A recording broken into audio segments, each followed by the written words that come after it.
in, welcome in, welcome in. Thank you for joining me on this fine day.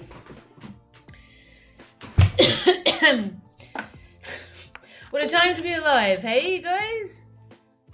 Crushing fascism at our doors. I guess it's always been there lurking in the background, now it's just rearing its head. Double mega super fascisms with added hot sauce. Thanks! No, thank you for joining me. Hi, Dorian. Okay, let's welcome in some folk. Hello, Nightbot. I'm so funny. Dorian, lovely to see you. Minnie. Thanks for coming in. I will give you whatever it is that the wheel decides very shortly. Thank you so much for this subscription. It is highly appreciated. Yacha is a fellow leftist streamer, so let's give them a lovely shout out. Just making sure I spell the name wrong. And I think people here, they're like queer and variety streamer stuff as well. I think people here would enjoy that greatly. So do give a follow. You literally know what card I have. No, I don't. I actually wasn't paying attention. Okay. I've been too busy eating this corn dog. You really? Mm-hmm. Why am I your follower sound? I don't know. Bears needs to be funny. stopped. Why are many followers? It's a good ass Absolutely. follower sound though, LB. Like, let's be real. He's like How that. does she not know? It's the best follower sound too. It's so good. It's such a good. Absolute madness. There you go. 10 out of 10. Energy full low. Welcome in, friendo. Welcome in. Politics stop volume. Thank you, Vez.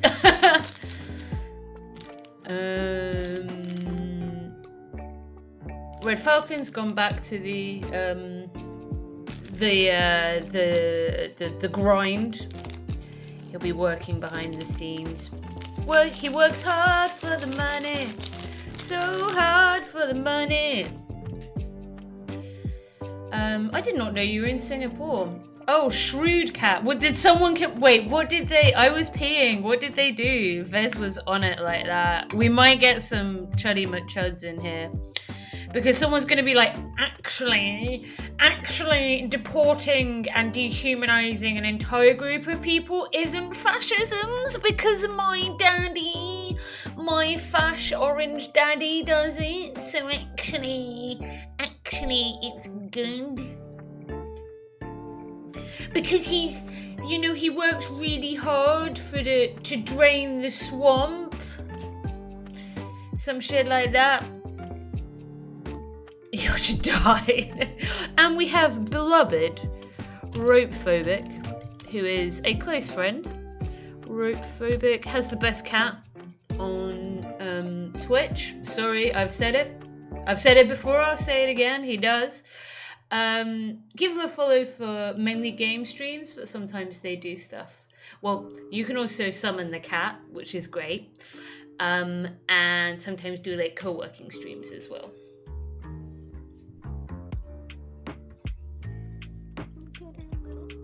Aww. No true fascist. Hello! How you doing? No worries. Sorry for just the audio. You can see a bit of cat in the background there. Hi, Spooky. I need to give it a shout out to Spooky as well, who I've seen once because I'm not sure their internet's working amazing at the moment. But it was entertaining, and we looked at stoicism, I think. You still don't have the clip, brother. Evening Doggo. Yeah, sorry about the changes to... I was going to cover the conflict in Burma today because I worked there for a year. I was going to kind of update and educate people. I misread a conversation. We're going to do it in December. We're going to do it in December. This is so surreal. Lesbian hot sauce whilst on... Wait, long haul? You're on a long haul flight? No way! Are you kidding? Are you on a plane? Are you watching me 60,000 feet in the sky? That's crazy! Oh my god. What a world we live in. Oh my god. Well, I do owe you. Wheel decide. Wheel of torture. I looked into my... Oh, cool! Yeah. You have clips and you haven't yet. Trust me on this one. Internet speed fucking up and being shit. It's a big thing. Trust me. You know when my internet goes down and is all fucky all the time from it, right? So whenever you subscribe to the Hot Sauce Agenda and join the Hot Sauce crew, you get a chance of hurting me. So if that's your kink, we have between a hot sauce shop, which is just sriracha at the moment because I still need to buy shit. Sorry. I need to up my hot sauce game. Push-ups or sit-ups. And if we get a hype train, I do as many push-ups as I physically can. And I'm going to show you a clip of me doing 21 push-ups the other day. Because I am the muscle mummy. I'm so small for muscle mummy as well. I'm finally losing a bit of fat and weight from after chemo. I don't want to hurt you. You too. But what if I... Oh, have a good snuggle rope. I hope you're snuggling up with beloved cat. What was I saying? God, I stun lock myself 24/7. Oh yeah, Minnie. What if I want to be hurt? Nobody asks butches how they feel about things. Everyone thinks us soft butch folk are just into being tops. No one ever communicates with me, guys. Come on. What we talk about on this channel all the time, communication is key. No, it's fun. I like it, Minnie, as well. It's fun. Fun and interactive for the algorithms. Sit-ups, okay. How many should I do? How many should I do? How many's fun? I guess I'll try 10, because 10 kind of is good with that kind of stuff. Also mess around with, yeah. There shouldn't be any connectivity issues. Remember, for a British person, he does... Accurate. 40. Princess Kimberly. Oh my god. Amazing name. Welcome in, friend. Enjoy your coffee. I am just about to do some sit-ups. I was going to say push-ups because I'm so used to doing push-ups, but I'm going to do some sit-ups.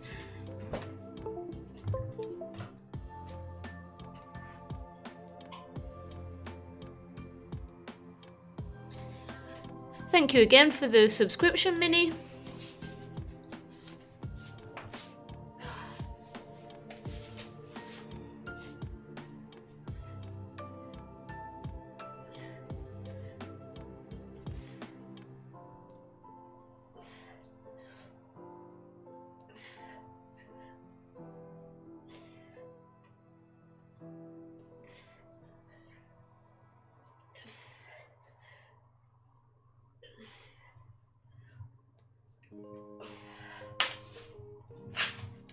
That was kind of easy. Get on it, Energy Flow. You need your coffee. Why am I showing you guys how I live? This is how I live. Instant noodles, medication, just crack everywhere. Look at this table. I've cleaned it as well. It's how dirty it is. Don't show them how I live. You know, look, there's, as we always say, there is a Simpsons quote for everything. Please don't show them how I live. Please don't show them how INTC. Classic lesbian. Yep. Yep. Welcome in, friendo.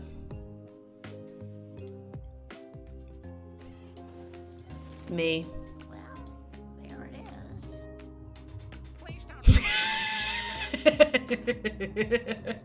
is. Me. Right.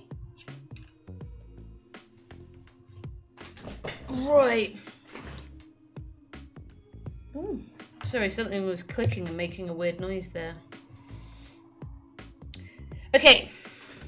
First, we're going to have a look at the highlights of the Trump rally.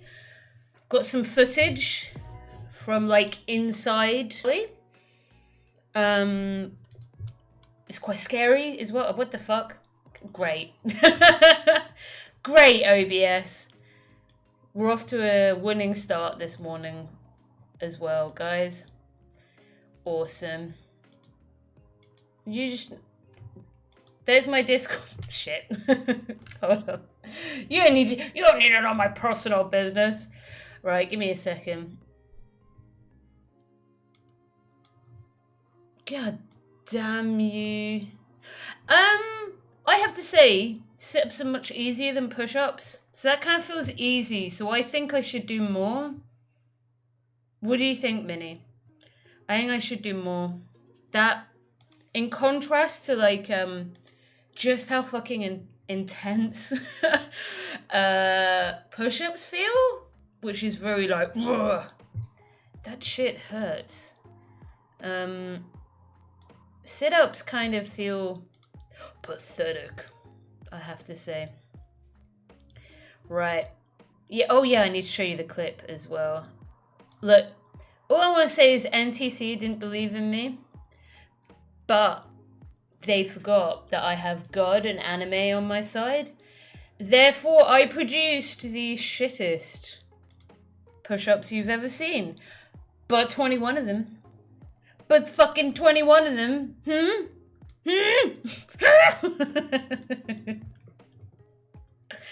Utter silliness. We need to blend in the silliness with the seriousness here. You know. Particularly as we're going to look at legit fascism very shortly. And I'm going to do a bit of a deep dive with you guys today. I had a proper look into... Only if I get to perv. Fine, yeah. Hold on, let me just pause this quickly. I'm going to do a deep dive into some of the changes to international aid that will happen under Trump. And it's really worrying me. I'm going to obviously ring fence this saying, I don't support Harris. I don't take this as an endorsement of Harris. But it's really fucking important. I'm really worried about what's going to happen to the international aid and international development sector. Basically, I think they're going to take all the money from all the good shit that the US does, like preventing HIV, and then put it into the sus cooey democracy unit, which is frankly terrifying, and every leftist should be aware of this. And I'm going to try and tell you my experiences, like working with some of the USAID funds, the areas where I think it's good, the areas where I think it's bad, and how Trump is going to extend his fucking Christo-fascist bullshit internationally and hurt women and queer people. Yay! But I will intersect it with silliness, don't worry, because we need that in this day and age. Right. Damn straight. Or not, as the case may be. Not straight at all.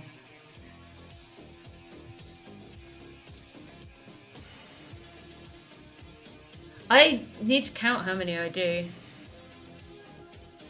I think it's 21 crap ones. I can't remember now, though. Come on, bitch. 1, 2, 3, 4, 5, 6, 7, 8, 9, 10. I'm already shaking. 11, 12, screaming, good. 13, 14, 15. Just red face. 16, 17, 18, screaming again. Come on. 19. Come on, bitch! 20. One more! 21. Yes! Yes, 21! Very touch and go at the end. It tries straight as an elbow. Accurate. Accurate, love. Very, very accurate. Oh, dear. Fuck you, got an anime on my side. Right, let me get the footage from Trump's terrifying rally. I know a lot of other people have covered this, but, you know, there's a couple of things that I wanted to show. Where is it?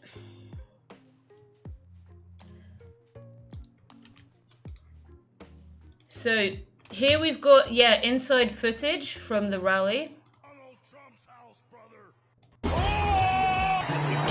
As you can see. Sorry, completely froze then. Thanks, computer. Donald Trump's house, brother. Nice, doggos! Get on it. Lovely to hear. I'm not just MAGA. I'm dark, gothic MAGA. A lot going on. Like, I don't know if you guys know this, but there's literally a floating island of garbage in the middle of the ocean right now. Yeah. So I think it's called Puerto ridiculous, Rico. isn't it? As the first Samoan Malaysian low IQ former Low IQ is just a fucking dog whistle, right? Low IQ just so happens to be a black woman. You know what I'm saying? Again, don't support Harris. Like, if anyone does the... but Harris is also bad. I fucking know. This is a unique kind of terrifying and bad, though. Like, low IQ is just, like... It's not fucking criticizing Harris for where she needs to be criticized, which are many, many things. You know, many, many things. She's dropped the ball. She's shit. She's gonna lose. Because she's just doubled down on genocide and the border. Great. Great. Awesome. Many progressives, right? But being called low IQ and like tokenistic and stuff is just fucking offensive and racist. California prosecutor ever to be elected president. It was just a groundswell of popular support. Fucking pricks. I don't support Harris or the right using racism against cop. Indeed. Tim Philosophy, I saw you in Kairos's the other day and you are a transphobe. What I would say is, just before you leave, if you are questioning your gender identity, you can message me. My DMs are open on Discord, because this has happened more than once. You get someone coming in mega hot with the transphobia, and then like a month later, they'll message me. No matter what, even if you're banned, if you do have those questions, and you decide to stop hating and start exploring, my DMs are open. I'm being serious there, right? It's happened quite a few times. It's happened quite a few times is all I'm saying. But yeah, we're not going to entertain, transphobia ever here, actually. We're socialists and we want to free Palestine. We don't support Harris, but not Trump, really. Anyone but. Yeah, exactly. Exactly. Yeah, exactly.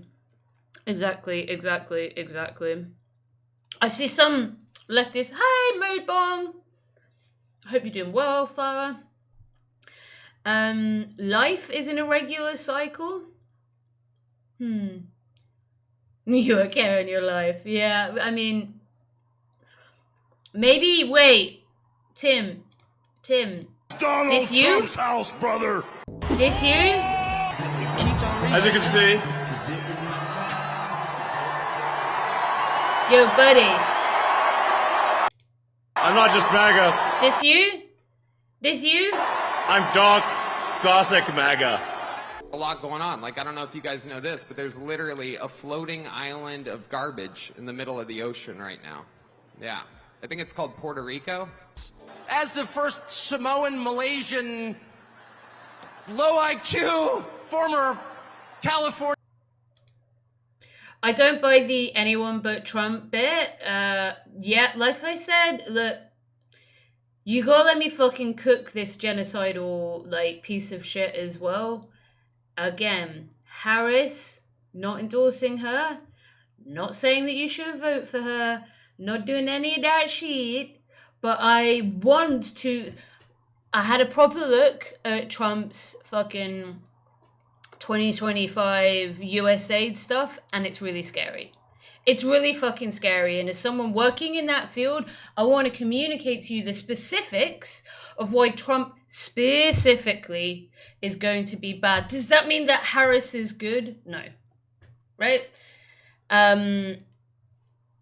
Cook away. Hi, October. Wait, I see you. October, are you a USA homo homie? If so, welcome in.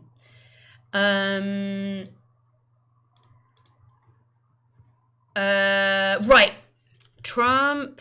So for those who don't know, this is footage. The actual footage here is from a fascist rally that is from 1939 in New York that took place before. So I'm just making a... Hi, I am a cute homo homie. Excellent. Excellent, excellent, excellent, excellent. Welcome in, friendo. Love to hear it. Homo homies are... actually is the law here. I mean by the same things. I mean by that things come around, like trans people reacting to their feelings without with transphobia. I hear you. I mean, real talk. People are either hateful or they're dealing with self-repression, right? And it's one of the two. I don't want to say, like, I guess maybe there is a third of just, like, someone who isn't very educated and someone who can be changed, right? We have to have faith in that. Kaki, welcome in. Yes, that's something we're going to look at as well. South Africa, like the UN apparatus who are like, this is genocide. This is genocide. Genocide is happening right now, presenting all the evidence for genocide. No one's fucking doing anything because it fucking does my head in.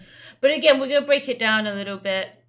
Some of the UN reporting things. I'm going to explain exactly what's been happening as someone that's worked in various UN institutions or really worked for local CSOs who have done the work themselves. And then some of the candy we're going to look at today is...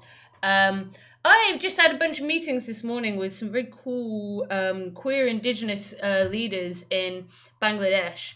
I want to learn about where they're from, and they sent me some videos, so we're gonna watch that as well. So yeah, this is just basically like playing the bit to the max, right? Is that what happened? But America redacts this specific history, the history of this fascist, overtly fascist rally that happened in New York, Madison Square Gardens, right? That is just sort of like left out of history, right? Because we fought the Nazis. America ended the war, blah, blah, blah, blah. No, fucking Soviet troops ended the war, basically, right? And the other nice bit of redacted history, which is America inspired the Nazis. America inspired the Nazis. Awesome. How do we know? Because the Nazis said so. So if you've ever wondered why there is a particular problem with Nazis in America, it's because their entire fucking, like, the country of America's ideology is founded on racist settler colonialism that essentially morphs incredibly quickly into full-on fascism, which is when the out group is no longer enough to sustain like violence. You need to start turning to enemies within. Also, for those who are interested, Kaki, I didn't get to watch your update, but Kaki has been doing direct funds for Palestinian folk, which I've contributed to as well. As and when I can, my own finances are a bit hard at the moment, but you can, he's living in Japan at the moment, so I am gonna fucking come and visit you at some time, by the way, dude. And we're gonna go to the muscle bar with all the women, they're very muscly, and I'm gonna outflex you, and that's my challenge to you right now. Putting it, someone clip that, Kaki, get swole, or I'm gonna humiliate you in a muscle bar in Japan. End of. First generation from America, you ran away. Yeah. Awesome. Kukeku81. You can follow them, and they were doing an update on some of the support they've been offering Palestinian folk on the ground. So give them a follow as well. And if you want to chuck in that fundraiser, Kaki, please do. Please do. Sort of a gay hero. Welcome in! For-profit media is the enemy. Hello, I think you'll be happy Tony? here. Is it you? Is it you? The only person that What you are trust you is playing you? here? Is it you, Tony? What are you playing? Also, they're very silly, Kaki, as well. We're gonna be doing crazy exercises at muscle bars whilst having sake. Exactly. What? I will? Are you gonna be doing so? Huh? Up your game. Pop your pussy. Get on the weights. That's how we do it here. Will I do 21 shit push-ups? And will you be able to, huh? Because there's going to be strong, pretty women there, so I have to push myself to the max, right? Because as we know, but exactly, Will. Welcome in as well, friends. Sorry, I did see you earlier. Welcome in. Exactly, right? If you don't, pussy there being any gender, any body parts that you have, it's just, you have to step your pussy up. End of conversation, right? 21 shit push-ups. And that's how I get Whammon to talk to me, right? Chronically alone, chronically single. Okay, in all seriousness, Trump's rally is really scary. And I made that video a little it's a little bit on the nose. Like, no, it's not on the nose. Like this, the policies, if any of the policies that are potentially being touted as a Trump, the Trumpian form of the fucking American empire, right? It's absolutely terrifying, right? I'm hearing the nice, lovely to hear it, comrade. And I am hoping to do some streams in December with some other queer folk about exercise and about like the queering of exercise and how to feel good in your body without telling your body all the ways that you need to feel shit about yourself, which is what the capitalism does, right? And I think all genders experience that, sadly. What percentage on a pink tax? How many more push-ups should I do? Oh wait, no, this is a thing. It is gendered. I don't know. True. You should do 40. Or you're a fucking coward. But yeah, real talk, if any of the policies that Trump is potentially flouting are put in practice, I make a distinction here between neoliberal hell and fascist hell. And they're so very close, but I've been through it before. I find words very important. And I want to be able to express the distinction between democratic hell and Republican fascistic hell. And we're going to do like a deep dive in aid shortly to kind of explore that and what it will literally mean for people in developing nations. With a bit of a caveat around some money that America gives in international aid is kind of bullshit anyway and is a bit like the American like shit for endowment that is you often find behind, like endowment for democracy, and you often find that kind of sussy shit going on in those places, you know. But don't do what I see some leftists do. Say therefore all parts of aid are bad. Or ooh, thank you. I will do torture very shortly. Thank you so much, NHG Flow, as well, for subbing up October, who I've seen in USA Hole's streams. Who USA Hole I often watch in the morning. They're very funny. They make me laugh as well. Yeah, the deep dive I think will help us explore what good things exist in aid, the places we need to change, and how Trump's terrifying policies are gonna make at least my area of work and the things that I focus on here harder, because the realities of how communities will work on the ground is going to become a lot harder. And also there is a bullshit program that's like propped up by Ivanka Trump, and it's literally, I'm just going to nickname it the sweatshopification of international aid, right? When you were looking at aid, when you were looking at the money that's sent out, you need to look at the specifics, like behind the bullshit, behind the numbers, to understand how money is spent, and what's going on there. Like, what kind of aid is it? What kind of programs is it? And I will tell you this right now, what Trump did before, and he will do again, is a bunch of fucking policies that force women in the global south to work in a sweatshop. Hey, freedom, entrepreneurship, baby. And I want you guys to become savvy as well and know when to be like, I smell some Western ass bullshit with aid, and then when to know, oh, actually, no, this is really important, and this is the life-saving humanitarian stuff, and this is the stuff that I should know and I should support in. USA, I've seen them. Yeah. Literally, doggo. Sometimes. Like, oh, crap!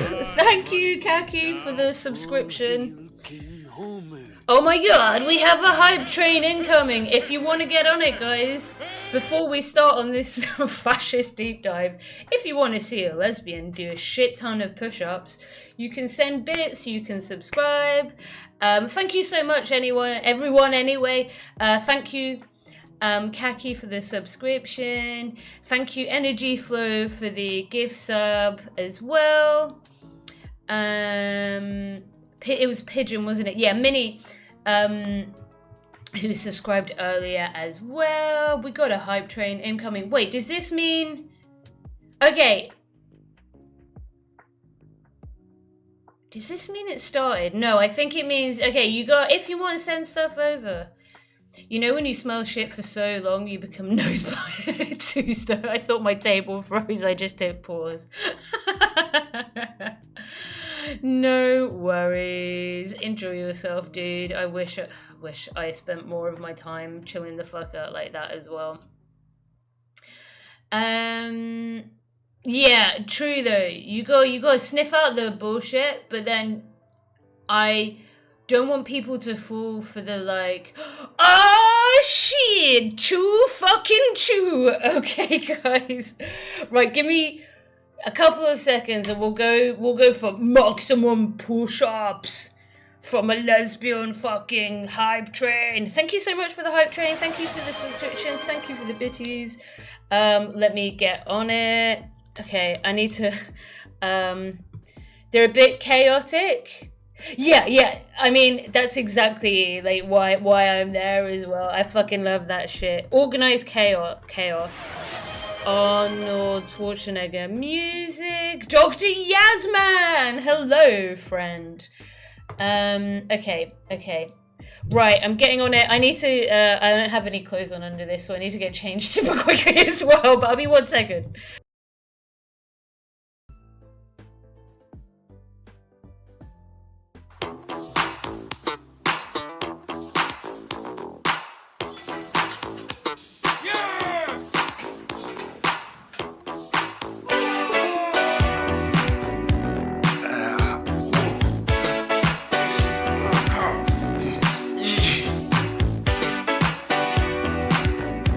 this is Arnold, your instructor. Down, up, down, up, down, down, up, down, up, down, up. Come on, more energy. Down, up, down, up, down. Come on, one more time. Down, up, down, up, down, down.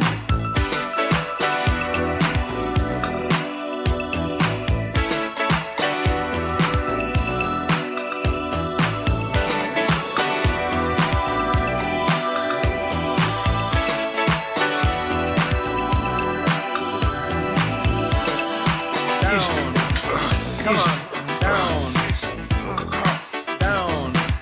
Come on, more energy. Up, up,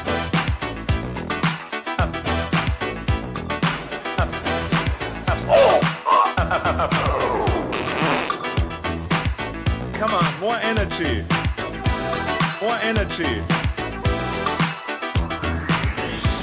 This is Arnold. This is Arnold. Down, up, up, down, up, up, down. Down, up, up, down, up, up, down, up. Come on, more energy. Down, up, up, down, up, up, down. Come on, one more time. Down, up, up. Good! Sorry. Down, Thank you so much. Fuck you, Bez. down. Come on, down. Oh, thank you for the hype train, guys. Oh my god. Come on, more energy. Ow! Up. That's right. Get your lesbian on. That's me. That's the documentary about me Come on, more from energy. before. Oh, More energy. oh. Dr. Yasman, I will give you a shout out in 1 second. I only got like 17 there. Oh god, my tits really hurt. Come on, more energy. And I'm instant like covered in More sweat. energy. Oh gosh. Come on, more Thank energy. you so much for the hype train, guys. Super duper appreciated. I'm enjoying all of these, like, More energy. ridiculous thick boy emotes as well. Thank you for the energy. shout out to Dr. Yasman. Let me do a energy. shout out. Thank you. Thank you. Alright, Sean. NTT. Sean's got something for us. More Pissing energy. on the poo, got the poo in the pee. A lot Oh. of we all know we gotta buy another console to console her. I'm doing a console white girl her, dance. hardly know her. That's the way that I flow to you, Chorn. That's what I just found this out about Dr. Yasman. They're so good at rapping. Like, you know when, like, you just got a friend that sits, hey, nice, 69% of a level 1 hype train. Thank you so much, guys. Nice. Nice. But yeah, so me and Dr. Yasman are going to do a joint stream on Burma and Myanmar. In December, once I've had, you guys know I'm going on a little bit of a holiday after the American election. I'm looking forward to it. It should be good. It's not often I meet people who are super like into the conflict in Myanmar and Burma. It's often overlooked. It's a really important discussion to be had. I will try and bring in some voices from people on the ground. The problem that I've had before is hiring a interpreter and internet connection. As you can imagine, a lot of people live super remote, and what would be great is if I could actually bring someone on who did mind clearance, because I know one of the women I worked with went on to do that, which would be awesome, and she could give us more information, but it's just the logistics are a little bit difficult. If I can, I will. She's leaving us unsupervised for a whole month. I am. I'm sorry. I'm sorry, guys. Oh, yeah, Dr. Yasman. Just absolutely. I love that. You know, when you're like, what the fuck? This guy's so good. And I don't know your pronouns, sorry, Dr. Yasman. The doctor. Just totally did not let anybody know. Yeah, I go full white girl to your raps. Okay, so yeah, here we go. Free guff. yeah, free guff, mate. It's a great, Will, that's a great Yorkshireism right there. Right, here essentially is everything you need to know from Trump's fascist rally. I have a question for NTC. I've heard that some people who are into the wrestling fucking hate Hulk Hogan, and I don't know why. So maybe you can give us some context. I'm glad you ate well and tackling important information. Awesome, Kaki. Thank you so much for jumping in as well. Have a good rest. Get them games up is all I'm saying. Because right now, me and the ladies are chilling. Do you know what I mean? And what are you doing? Still trying to do push-ups, huh? I'm a wrestling fan. Fuck him. Wrestling fans hate him. Yeah, see, I knew the wrestling fans would come in and be able to give us some context. But some people think he's a complete fucking prick. I think, doesn't his own daughter, like, hate him as well? Yes, Will. Awesome. NTC's on it.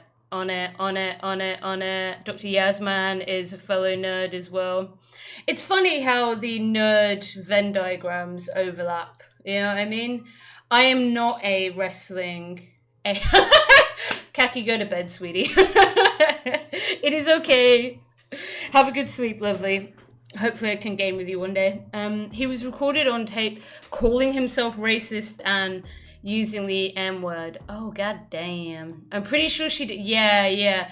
Which is, there are a surprising amount of daughters who hate the men that are about to take the stage as well. Not that great a wrestler, fans have told me. Okay. NTC coming in with the goods. Thank you. Okay, we'll skim through that when we're done with looking at the highlights. 10 wrestlers who hate Hulk Hogan. What a douchebag. Don't worry, King. Settle in. Hope you're well. So here's the highlights. Today, this is Donald Trump's house, brother.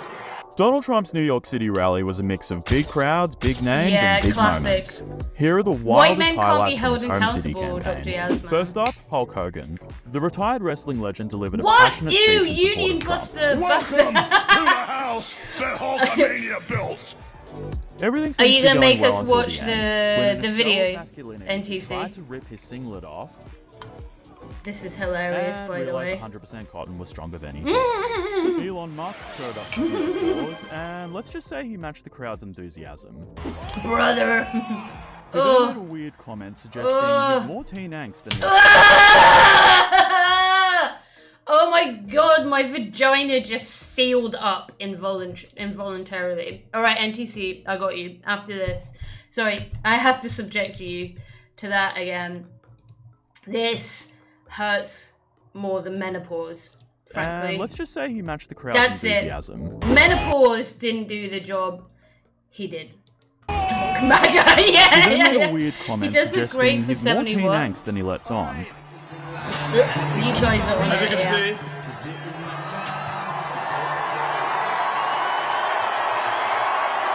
I'm not just MAGA. I'm dark, gothic MAGA. But not everyone got the same welcome. Judging by the response to his punchline, comedian Tony Hinchcliffe may have forgotten there were over 1 million Puerto Ricans living in New York City when he delivered this awkward joke. A lot going on. Like, I don't know if you guys know this, but there's literally a floating island of garbage in the middle of the ocean right now.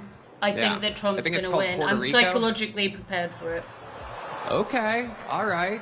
Oh yeah, yeah, yeah, We're yeah. getting Fuck there. you, Hulk Again, Hogan. normally I don't follow the national anthem, everybody. This isn't exactly a perfect...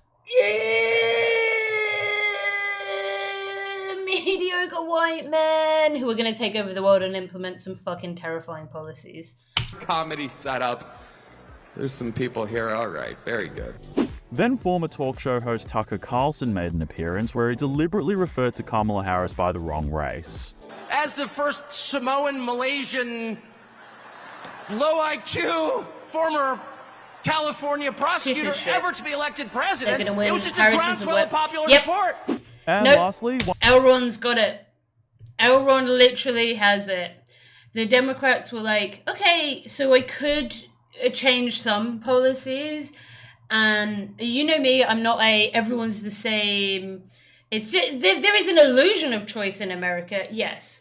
But there are, on the whole, as we will explore, some policies that Democrats support that are just a smidgen better, right? And a smidgen more likely to realize some human rights. Nowhere near what we want, of course, as actual leftists. But instead of doing any form of progressive politics, she was like, more guns, more genocide, more genocide. Which is why, I'm saying, I ain't fucking sitting on any platform saying she should win, everyone should go vote for her, blah, blah, blah, blah, blah. But at the same time, realizing just how terrifying these wankers are. One of Trump's oldest friends, David Wren, took to the stage brandishing a crucifix and calling Harris the devil. For fuck's sake. Oh my god. Jesus, take the wheel. Fucking hell. Why are they so... sorry. Took to the stage brandishing a crucifix and calling Harris the devil. Christo-fascism. Christo-fascism. Awesome. yeah. Quickly, October. She is the devil, whoever screamed that out. She is the Antichrist. All in all, not your average campaign rally. Awesome. Great. Fantastic. Okay, NGC is taking over the stream, and now we're going to do a short deep dive into wrestling. After your question, Hulky, are you a bad That's guy not or Hulk a Hogan, good is guy? it? Brother, but I got news for you. I'll be 102 years old, brother, by the time I step into the ring. And well, on camera, brother, I'm a great guy. But when that camera goes off... Is that him? This isn't politics. Yeah. Hi, Shana. Is that him, NTC? Oh, yeah. Yes, Minnie.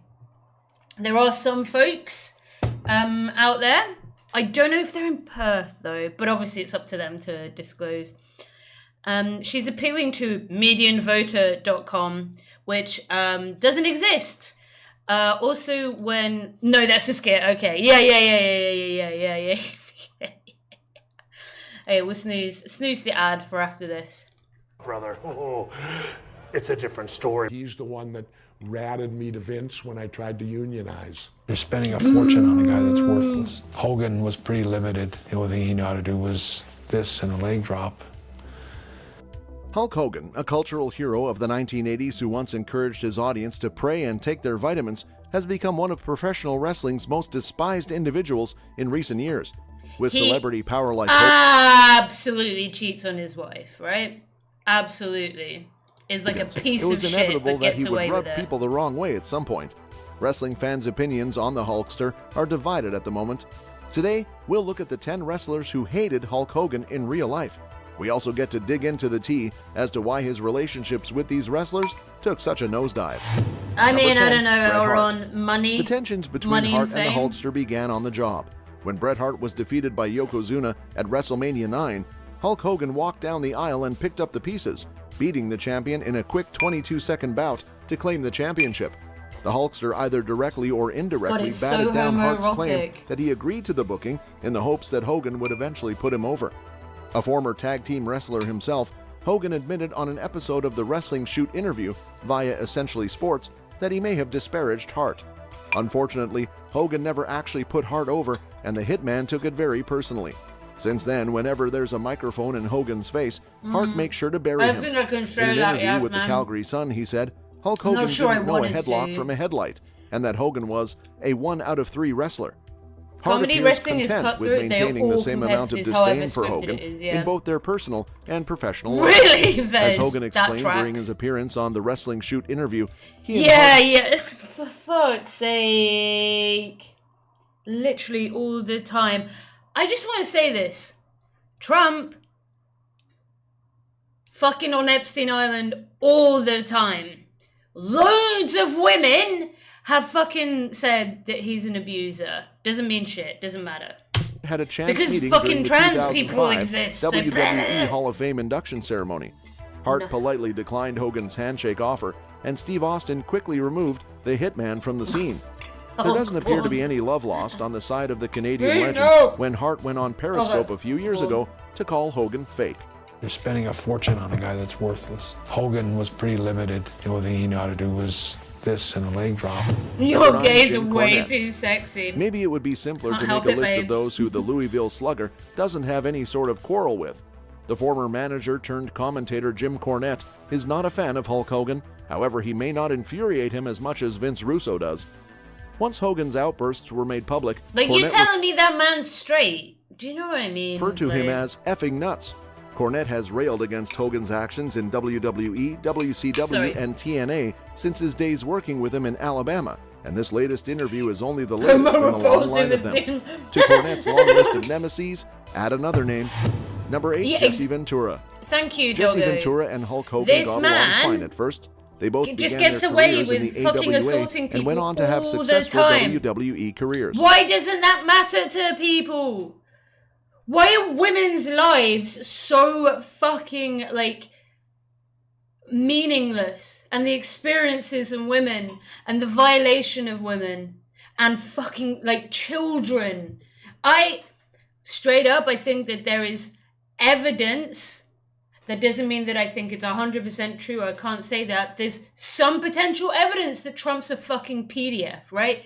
Just gets away with it. Like, he just fucking gets away with abusing women. Every fucking accusation is a confession. It does my absolute head in. Trump's gonna go live. I've got a steam up. I'll let you know he's live. Oh, fuck that. I don't know if I can handle that. No, I mean, fair.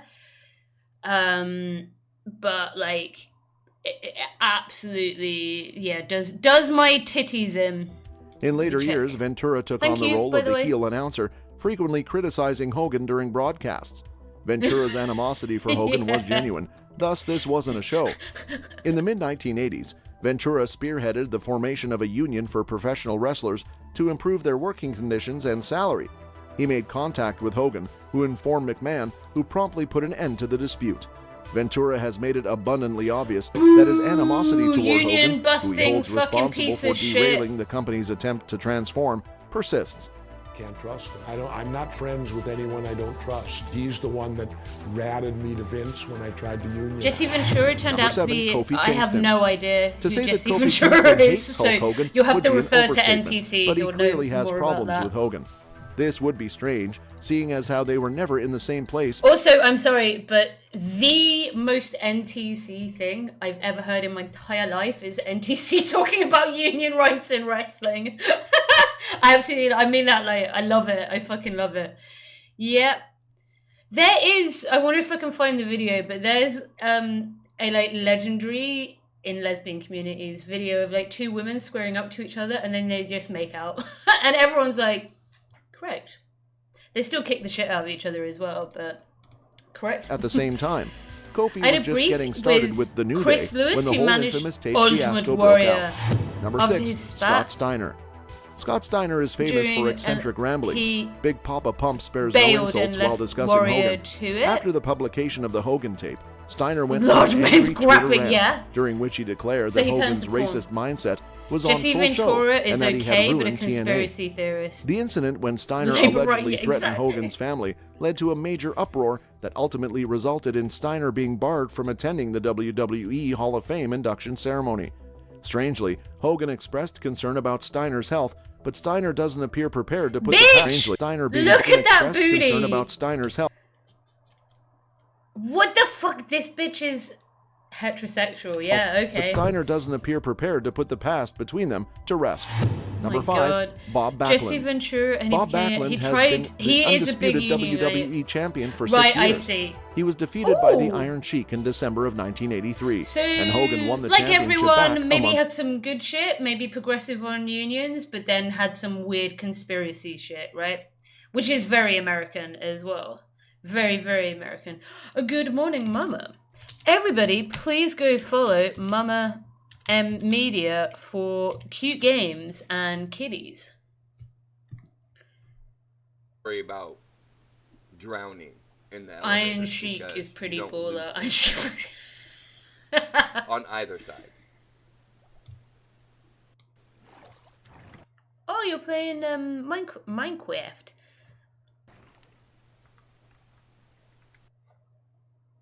Yep. Right. Yep, there's a couple of things on there. Scott Steiner math? Wait, what? What is this gonna be? See, normally if you go one-on-one with another wrestler, you got... Oh my god, is he coming on to me? That... What the fuck is happening here? See, normally if you go one-on-one with another wrestler, you got a 50-50 chance of winning.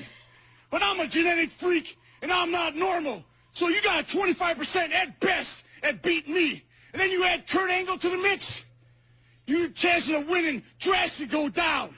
See, the 3-way at sacrifice, you got a 33 1/3 chance of winning. But I got a 66 2/3 chance of winning, because Kurt Angle knows he can't beat me, and he's not even going to try. So, Samoa Joe, you take your 33 1/3 chance, minus my 25% chance. What the fuck is this? Chance of winning at sacrifice. But then you take my 75% chance of winning. If we used to go one-on-one and then add 66 2/3%, yep, I got I got it right. And 2/3 chance of winning at sacrifice. Yep. See, Joe, the numbers don't lie. And they spell disaster for you at sacrifice. What? I literally don't know what to add to that, but that's absolutely mad. I guess if you tried to fit Ventura, he'd line up as a conservative Democrat, but he's liberal socially. Okay, so only someone that you'd sort of entertain if, like, some of the other people were, like, absolutely fucking mad, right? I know that you don't want to work, but I think... Wait, what? Work, but I think you should look at the Trump stream for the logo or what do you mean, sorry? The guy Scott Steiner, he was put... Oh, right, yeah, that was absolutely mad. 10 out of 10. I love it. That was like go math. That's like me when I have to do any maths at work. And my algorithm, like my behind the scenes stuff is broken. And I'm like, oh my god, what the fuck is a p-value? Help! Help! Help! Right. Do you think some MAGA may have good intentions, but are hopelessly misinformed by a for-profit, name checks out, profit media on the right that they're consuming? Yes, absolutely. An example I would give you for profit media is, I won't stun block myself too much, but is the profit motive within medicine. So some people are like, big pharma is terrible, therefore all medicine is bad, and every study in ever done by a pharmaceutical company is bad, and vaccines are going to make you a gay woke purple autisms and magically increase COVID or something like crazy, right? But what you need to do is, if you have the opportunity to speak to someone who's like MAGA, is to try and correct them on the true path. But as we all know, it's very like limited, the impact that you can have, because there's a lot of cult-like thinking here. But you are right, a huge chunk of that is mainstream and alternative media. Greetings, Lenny. Hope you are well. Hi, Lenny. Oh my god. Sorry, you might hate me when I do this, but when I went to Boston, when I went to Boston, and the one thing I remember from Boston was being on the side of the road and a female cop being like screeching in her car, and I was like, fuck, I'm gonna be arrested. And it was like, oh my god, what are you doing on the side of the road? And I was like, hello, Mrs. Cop Lady, don't shoot me. She didn't. And because I'm a white woman, I got a lift to where I wanted to go from the cop, which is what happens when racism's a thing in America. Sacrificial MILF. Hello, welcome in. A 10 out of 10 name. No comments. No comments. No comments. A lot of the heels wanted to see the Undertaker. Oh, right, okay. Wrestling nerd talk. Hello. Hey, Morton. Medicine profit is huge. That's what. Yeah. So, Okay. Everyone, I've got ADHD. Don't stunlock me too much. I had a plan for today and what to do. So, yes, though, you're with me on that, right? Science has a value. The profit motive distorts that. So you just gotta use your brain. I really don't think I want to look at Trump, in all honesty. His venom in interview shows otherwise. I think you are right though in showing like he is like, I will fix everything broken in this country, including immigrants, blah blah blah. The next Hulk Hogan. Although Sid had brief championship reigns in WWE, I love my exactly. He was never medicine right here in remission because of chemotherapy, right? Dates back to the 1992 Royal Rumble. Hogan was very insulted by the crowd's reaction to Sid's elimination of him. Hogan reportedly broke down in tears. I like that. I like that. I never thought of that as an idea. With Sid blaming Hogan in principle, I'd say yes. I'm not sure what that looks like in practice though as well. Number 3, Shawn Michaels. Has anyone told Terry to shut up and stop that? Wait, Terry who? Unfold in the summer of 2005. As the summer progressed and Michaels interacted with Hogan in preparation for their SummerSlam match, Michaels was increasingly frustrated by Hogan's political maneuvering, which had become routine by that point. In the Shawn Michaels story, Heartbreak and Triumph, Michaels was able to talk about Michaels said that he and Hogan had planned on doing a best-of-3 series. Oh, God. Oh, my God. I'm going to show after this. That's great, NTZ. Michaels to put Hogan over in a one-off despite Hogan's part-timer status. He also preferred a babyface versus babyface match as opposed sign to me up for the purple monster shot. Sacrificial MILF. I love your name so much. My autism, yeah, exactly. Leveling up the autism. I'm going for my ADHD shot soon, you know. Sheik is several years removed from the Hulkster's heyday. He was arguably Hogan's most renowned rival inside the squared circle. After all, Sheiky Baby never fails to mention Hogan in a Twitter insult. Hogan claimed on the Steve Austin show that former AWA promoter Vern Gagne tried to put a bounty on his head after Hogan left the promotion, which began his infamous no worries for Prophet. I think you raise a really important point. I'm just not sure how it can be addressed. In principle, I'm with you, but I haven't super thought about it. I'll be honest, you know. As revenge for Hogan departing. Number 1, Doink the Clown. Profit in meds shouldn't be a thing, absolutely. Creator Matt Bourne has passed away. Well, yeah, Cuba, China, all of these places are producing life-changing medicines.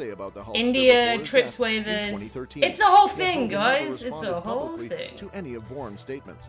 Private healthcare. Oh no! Private healthcare does do something, Elron. Don't forget, remember when we looked into the evidence, and it's that 60 to 80% of private medicine, the profits from it, are stolen and go to the shareholders rather than any kind of future research and development or medicinal infrastructure. But Elron, you're not thinking of the poor shareholders. How dare you? The poor shareholders. Terry's chocolate orange. Oh, right. Okay. This is excellent. So we do have an ad break coming up. Nationalize the bloody... Yeah, do a Cuba. Absolutely. What's the point of having a bloody state if you don't bloody use it? Also, do you know what? It's King's birthday. So, we are going to do Happy Birthday for You by Stevie Wonder. Everyone needs to say happy birthday. We're going to have an ad break very, very soon. I pause before we go back to the Trump stuff. Oh, thank you so much, Lenny, as well for... I'm going to do some sit-ups for you. Thank you so much for gifting Sacrificial MILF. This is such a good name. So for those who don't know, I've had a bit of a... it's Lisa, it's your birthday. I gave you the gift of a little sister and I'm proud of you today. Should we have that? Lisa, it's your birthday. Okay, Lisa, happy birthday. Happy birthday, Lisa. Right, happy birthday, friend. Happy. Thank you so much for the gifties and stuff as well. Lisa.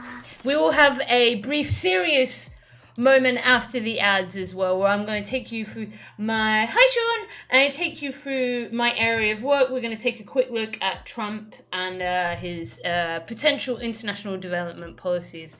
Do a mini deep dive into the American aid industrial complex. I'm going to do some sit-ups for you. This needs to be read out on a podcast.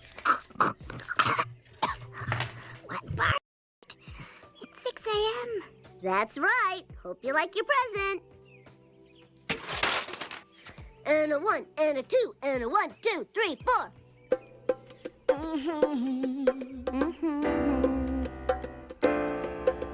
Lisa, it's your birthday. God bless you this day. You gave me the gift of a little sister, and I'm proud of you today. Lisa, it's your birthday. Happy birthday, Lisa. Lisa, it's your birthday. Happy birthday, Lisa. I wish you love and goodwill. I wish you praise and joy. I wish you better than your heart desires. And your first kiss from a boy. Lisa, it's your birthday. Happy birthday, Lisa. Lisa, it's your birthday. Happy birthday, Lisa. Yeah. Oh, this is the best present I ever got. Thank you, Bart. Thank you, Michael. Well, my work is done here.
Yeah.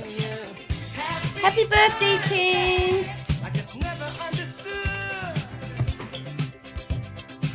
Yay! Okay, I do hope you have a nice day. I hope you give yourself lots of treats. Hi, Igloo. How are you doing, babes?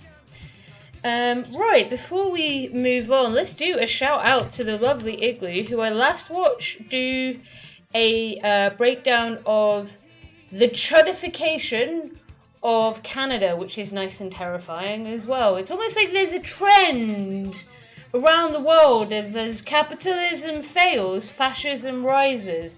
And it's also like time is a cycle, not a line, and like there's some kind of shit like happening, like what happened before, and like I don't know, man. I'm just saying, like we've been here before, man, and it's scary, but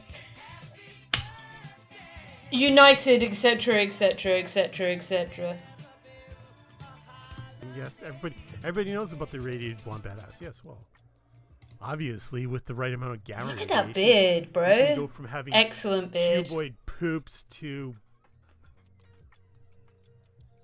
I don't know. Wait, what? Dodecahedron poops. There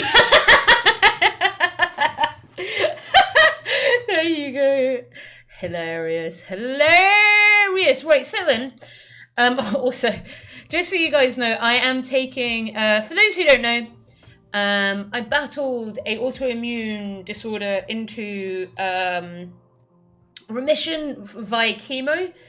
I've worked all the way through being ill, and also I'm in menopause, so I am taking November off.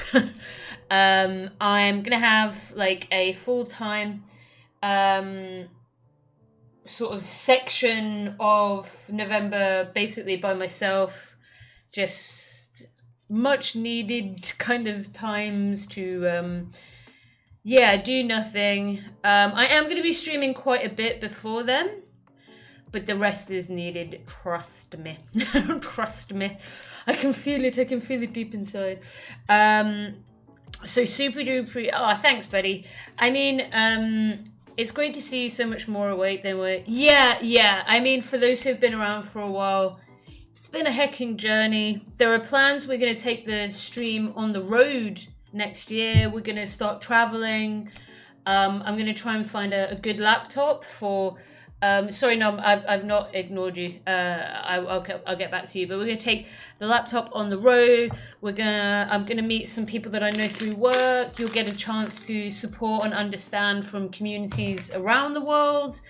We'll still take a look at like global news and stuff as well. Thanks guys. Yeah, I do. Like I still have POTS, which is it's a syndrome that's caused by a whole host of things, from genetics to AIDS to autoimmune diseases like I had, to sometimes even like hormonal imbalances. And I'm in menopause, so I do need some things treated as well. Menopause has me feeling very like unlike myself, so I think I just need some time doing absolutely nothing. And NTC, the little cheeky troll that they are, look, LHS returning from a relaxing vacation, seeing the Discord. Wildcat desperately trying to keep it together. Me bringing a pizza for you guys. yeah, World War III. Vez, this is so on point. Vez laughing. Red Falcon somehow just, who is a homie who sometimes comes on, and they're Seneca, but part of the like Haudenosaunee stuff, and they come on and they're a very lovely, good human being as well. And hold on, you can't quite see that, can you? Wait. I think you can. You now? No, hold on.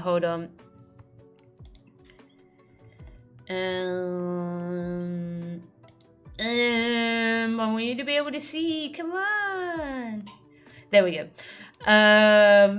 Cat dying of thirst. Entity just screaming. Vez laughing. Red Falcon. Yeah, Red Falcon being useful and good and saying the correct thing. Complete cat dying of thirst. It just completely tracks. And like Wildcat trying their damn best.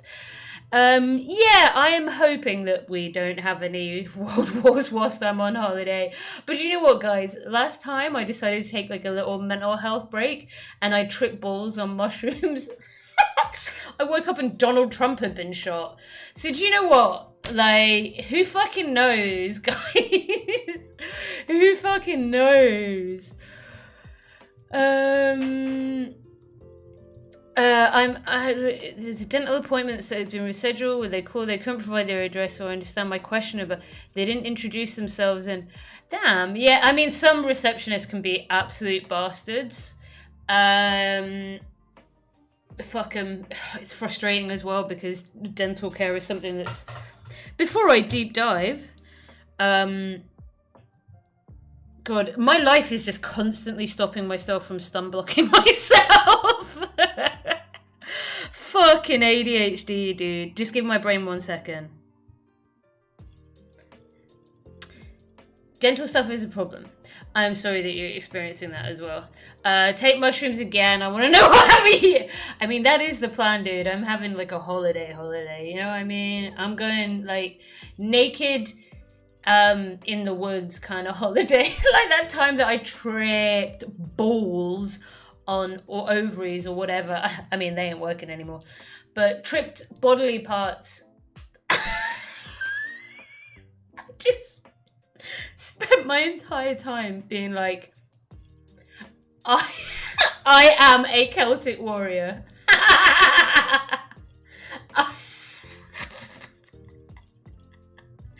Absolute wanker.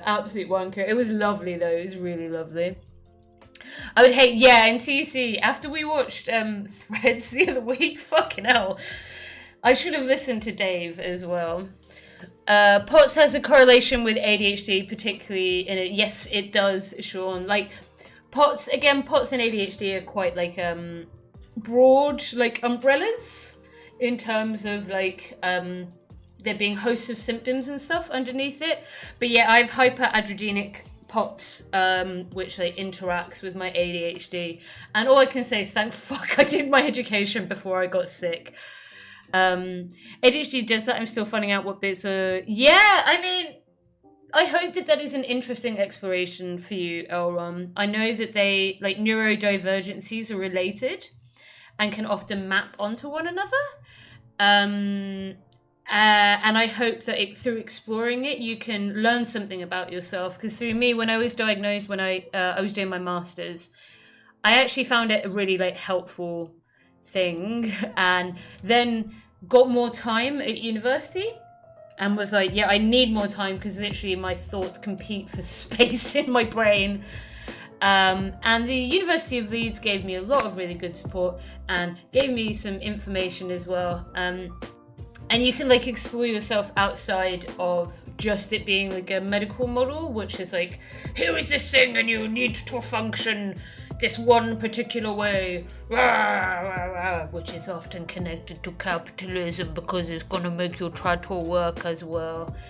I hope you have at least an opportunity to explore it outside of the shackles of late stage capitalism. Exactly. 49 years. Hey, good for you, Lenny. You seem like you have me back to my mushrooms. You seem like you have a good energy about you. I know that you've been through a lot.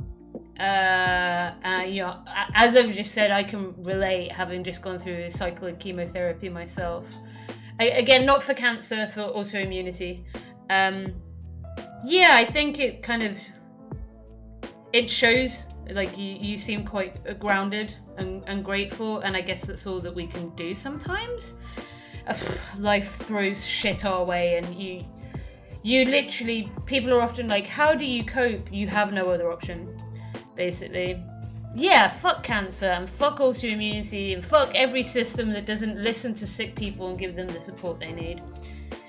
Gay's President Trump just tweeted. Oh no. Wait, tweeted you. What is this?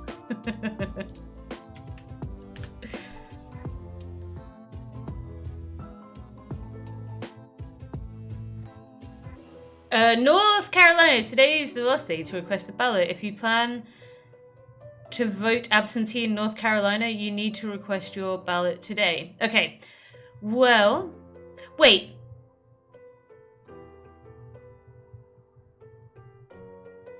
No. Oh wait, it's because you signed up, right? It's because you signed up, and he. Yeah. Oh my god, I was so confused there for a second, Morton. Trump's live. Fuck Trump. We are gonna do a deep dive now. Into USAID and the effects of and the effects of a Trump presidency on international aid. I'm gonna give you a little overview of the kind of money that's spent under USAID, the good places, the scary bad coup places, right? And I'm then gonna try and essentially sort of like unpick what my main fears are and what I think people who are in my sector need to consider when if and when we go into a Trump presidency, which I think is more and more likely. I can't listen to him be like watching on James's stream the other day when he was being interviewed by Joe Rogan, actually physically hurt. Like, the man is so stupid, and he's gonna have all the realms and mechanisms of power at his hand, and it's maddening. I also don't want to give his discourse the time of day.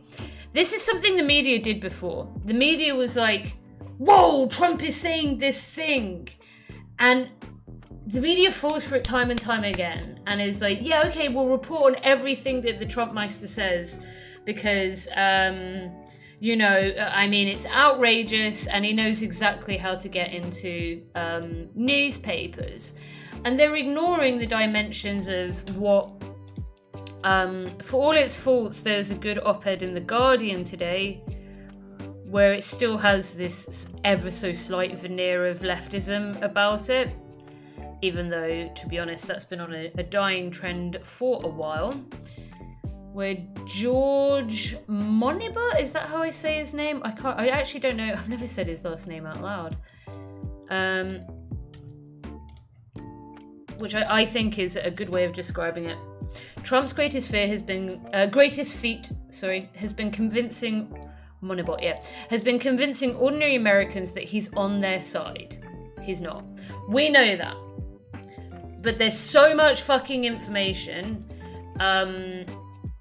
disinformation, and failures on liberal elites to challenge any of this bullshit where Trump just lies and lies and lies and lies and lies and lies and lies and lies and lies and lies.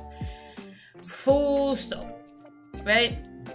But the media's like, Trump said, I don't know, some silly thing, like they're eating the dogs, right? Do you know what's really scary is the policy of complete mass expulsions under Trump? I actually cannot fathom it. We had something, or maybe I can, we had something similar where we had, in the UK, we had immigration vans going around, the go home vans, right, under Theresa May, where, okay, great, it's going to do everything apart from give us a picture of a go home van, right? These just traipsed around the UK. It was like, are you in the UK illegally? We will arrest you. Blah, blah, blah, blah, blah, blah, blah. And it was matched with people being picked up off the street and being arrested and deported. It was incredibly divisive, and guess what? Didn't stop immigration into the country as well.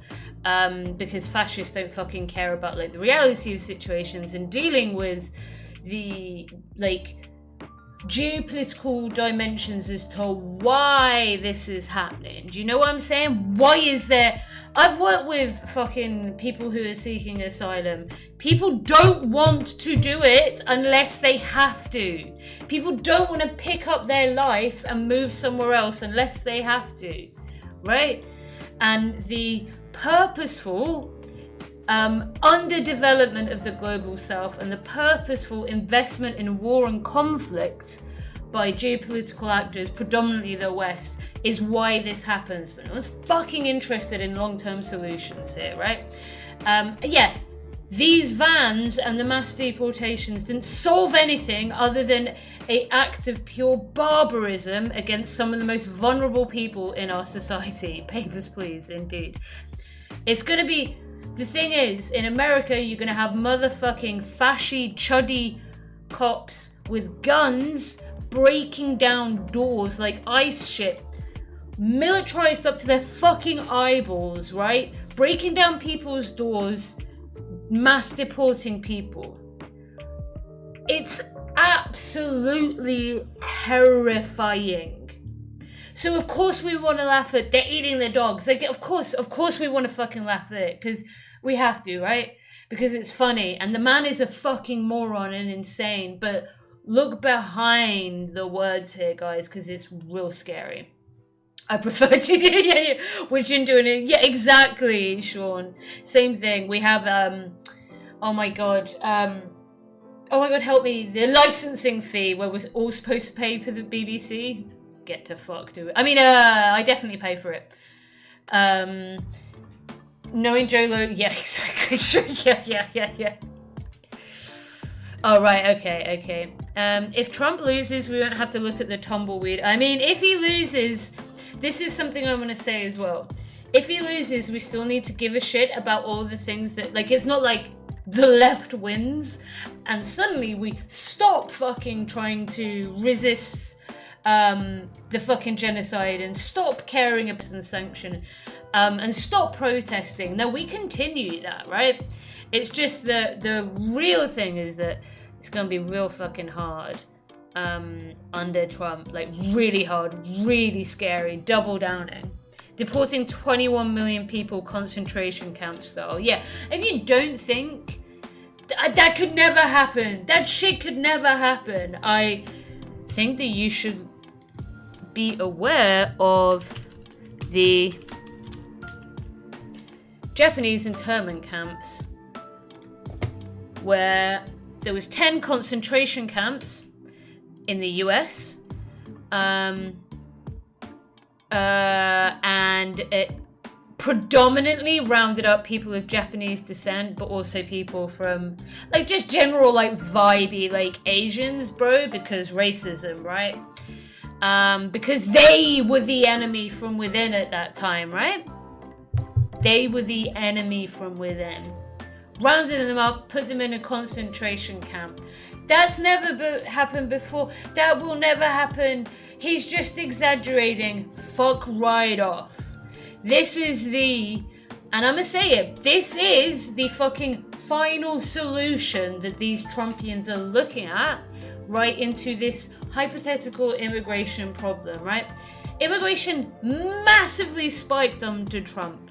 Apparently because of, I think the things behind it is there was destabilization in Southern and Central America, right?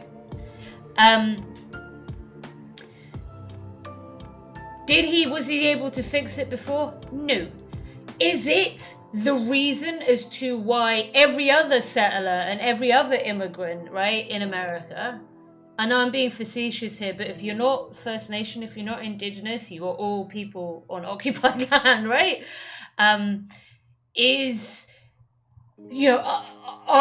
Did he fix the numbers? Did he change any of that? No. COVID is the only thing that had an effect on mass migration, right? America. Trust me, bro, you gotta go. Yeah. This is why, excuse me. We're bloody here because people vote and forget. Yeah, exactly, King. Exactly. This is why I always say it's dangerous as fuck for protest movements to attach their goals to elections. Absolutely. Politicians and individuals are not the one. This is what we learned under Obama. Guess what, guys? I was a shit lib when I was like 18. So when most people in the area, the communities that the communities that I came from are like super duper like rural conservatives. So I was radical, right? Being like someone that was into Obama.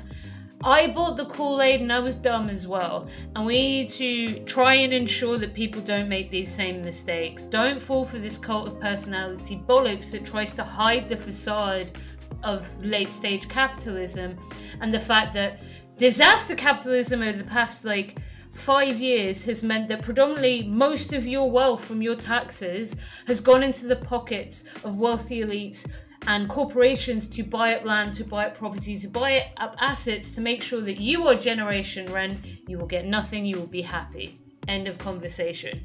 Which is why materially right now people are fucking suffering as well. The suffering is real. Someone asked, is there any truth behind the MAGA stuff? The suffering, the economic suffering is real, right? This is what fascists do. They look at the suffering.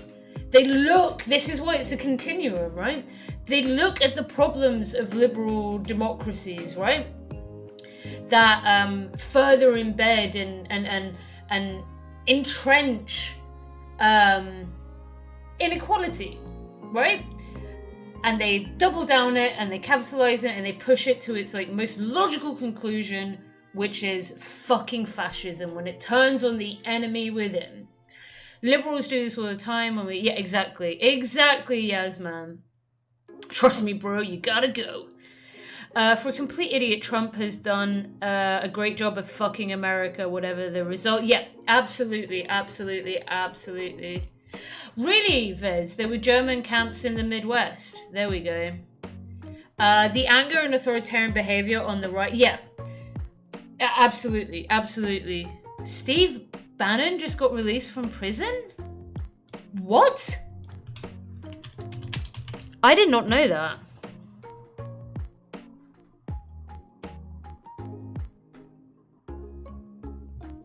Oh, fuck.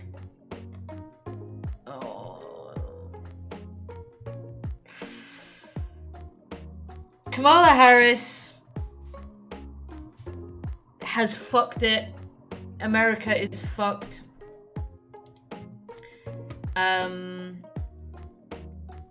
Don't feel bad I voted for the war criminal. Were you in, remember we're not presidential, Babs. You voted for Labour. Were you in Tony Blair's seat? Otherwise you voted for whoever the MP was in your area, remember? We got a different different environment in it, babes. This is terrifying. And thank you for drawing it to my attention, Dr. Yasman. I was Obama pilled till he was chummy with the Kamala, with Kamaplops?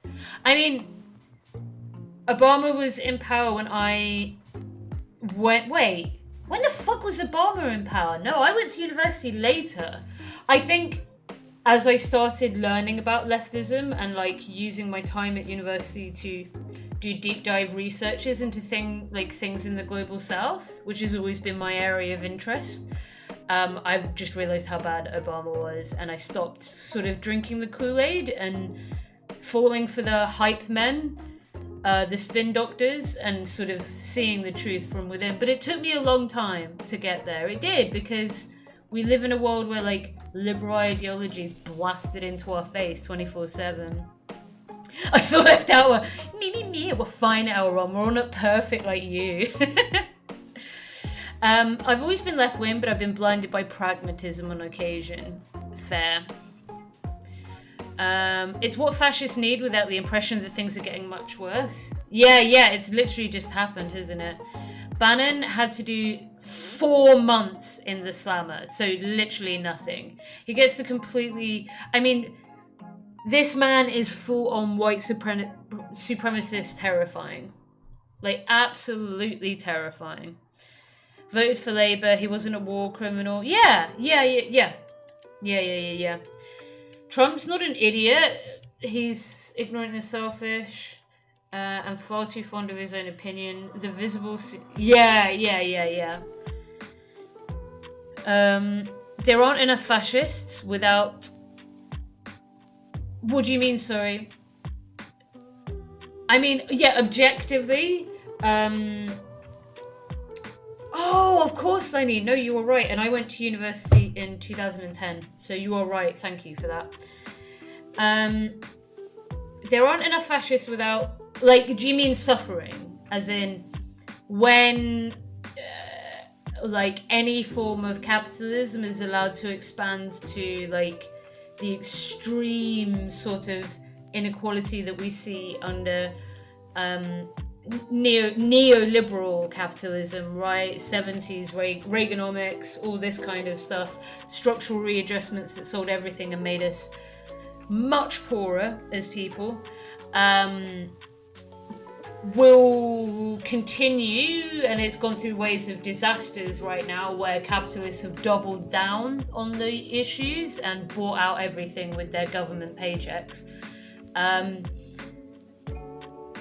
As that continues, fascism becomes more and more attractive in the form of a discourse to people who are further alienated and crushed by the actual material realities, right?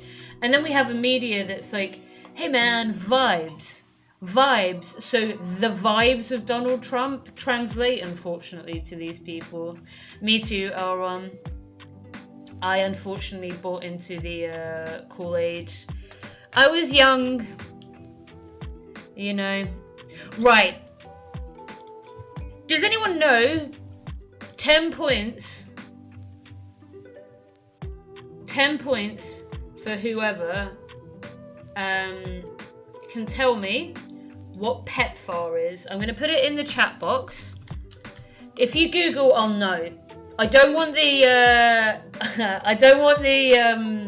what the acronym is exactly, but can someone tell me what PEPFAR is and why it was like given by the weirdest president ever, and why it's so effective and good, and how damaging it will be without us having it. If you just give me fucking Google, I'll know. I'll know! And you'll get no points. And I'll beat you up. No way.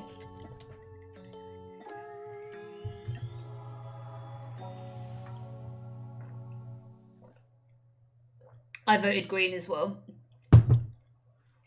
For many reasons. Actual socialism and Palestine.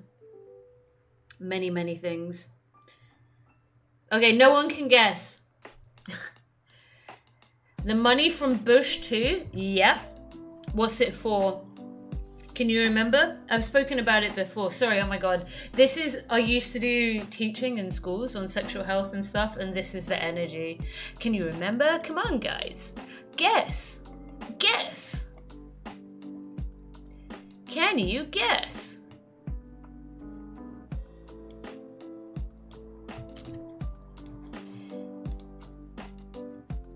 You remember what is it supposed to prevent?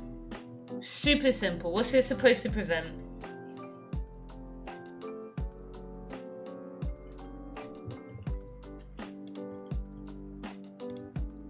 Right. There we go.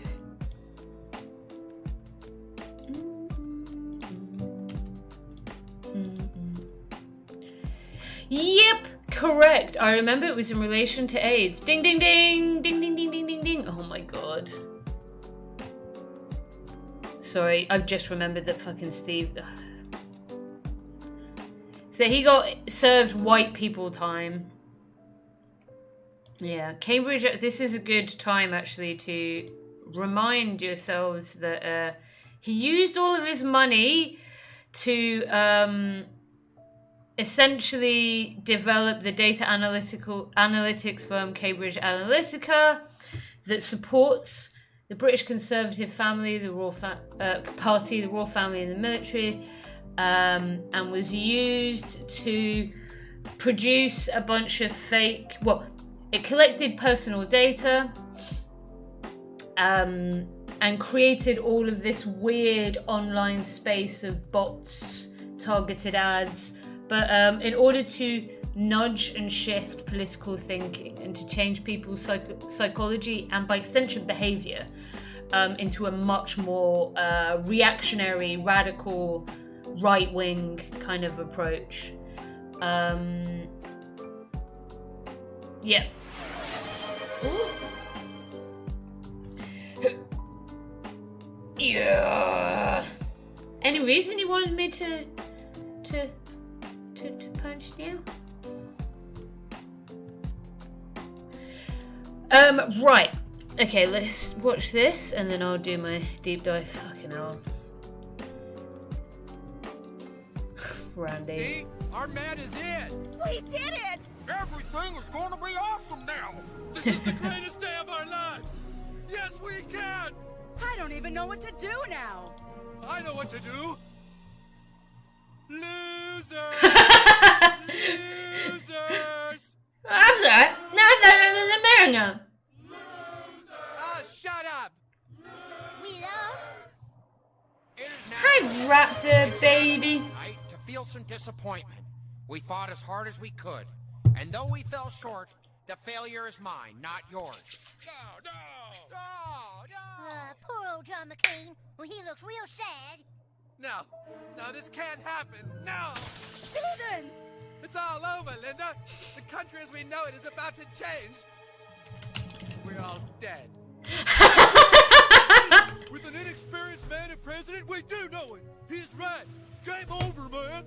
Yep, game over. And on that note, I'm gonna fearmonger. No, I'm not gonna fearmonger. Just after I introduce you guys and do a shout out to the lovely Raptor Blue, who is beloved, and hopefully very soon I'll be doing a joint stream with on how to prepare, how communities can prepare for a Trump presidency in terms of trying not to doom too much and trying to jump the gun and be like, day after Trump wins, what do we do? Who do you talk to? Where do you go? And this can be used as well, to be frankly, if Harris wins, where are the communities you want to invest in? Are you someone that's super vulnerable? Blah, blah, blah, blah, blah. We'll be doing that. Oh, what the fuck?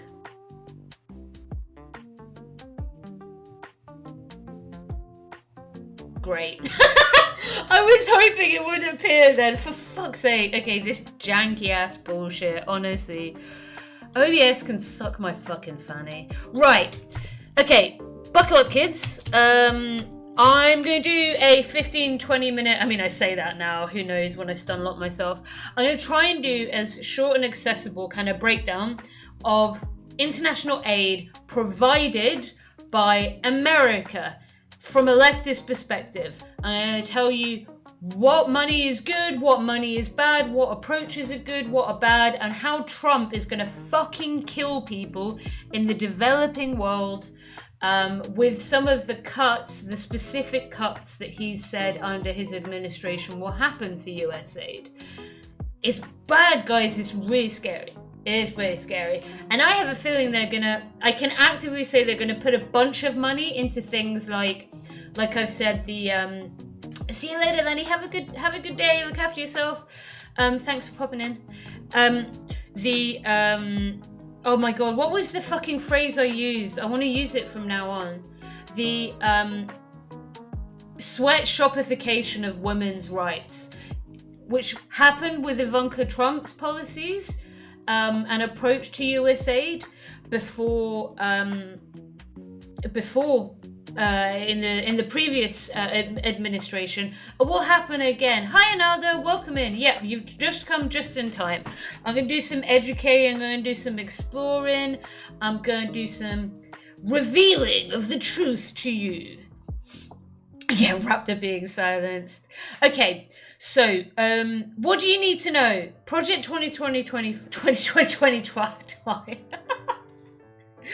Project 2025 has explicitly said it wants to cut US aid funding in a couple of key areas, mainly underneath its humanitarian, women and LGBT rights and healthcare assistance programs.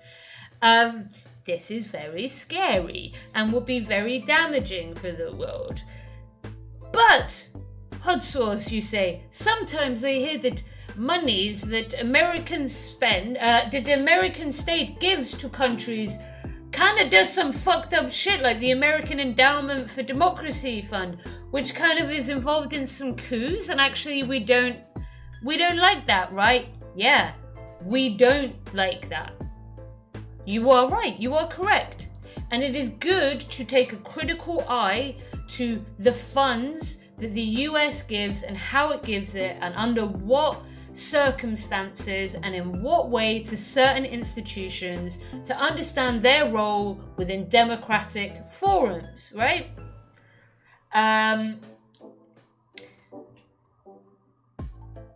Does that mean that all money, chat, that the US gives is bad? Does that mean then, because some of the things that have happened are pretty fucking appalling, as we know from some departments under USAID, does that mean that every penny that they give is bad, and that every humanitarian endeavor that's managed by people who are from the global south, who use this money, does that mean that it's worthless, it's bad, or that the left should be against it? Hell no! And I'm gonna make that job easy for you, right? Of what should I be looking at that's good, that I should care about, and what should I be like, sussy USA. I smell, my leftist nose make me smell some bullshit, right? Fuck yeah, 2025, yeah, what if we live that long? Yeah, like, like that guy who's like, I don't know, Peter Thiel's Blood Boy, you know, get me on it, that's what I'm saying. Unionize Blood Boys! Right, okay, so, USAID, they have, Carnegie Endowment for International Peace, and one of the big programs and projects. So basically, America goes, here's a bunch of money for a couple of years, usually under terms, from ministers like Trump, ministerial executive offices like Trump, right? That dictates pools and pots of money, which then go off into different departments, different people working and stuff, and is used by different actors. I'm gonna first tell you where it's bullshit. Okay, this is what you shouldn't trust. USA democracy and governance.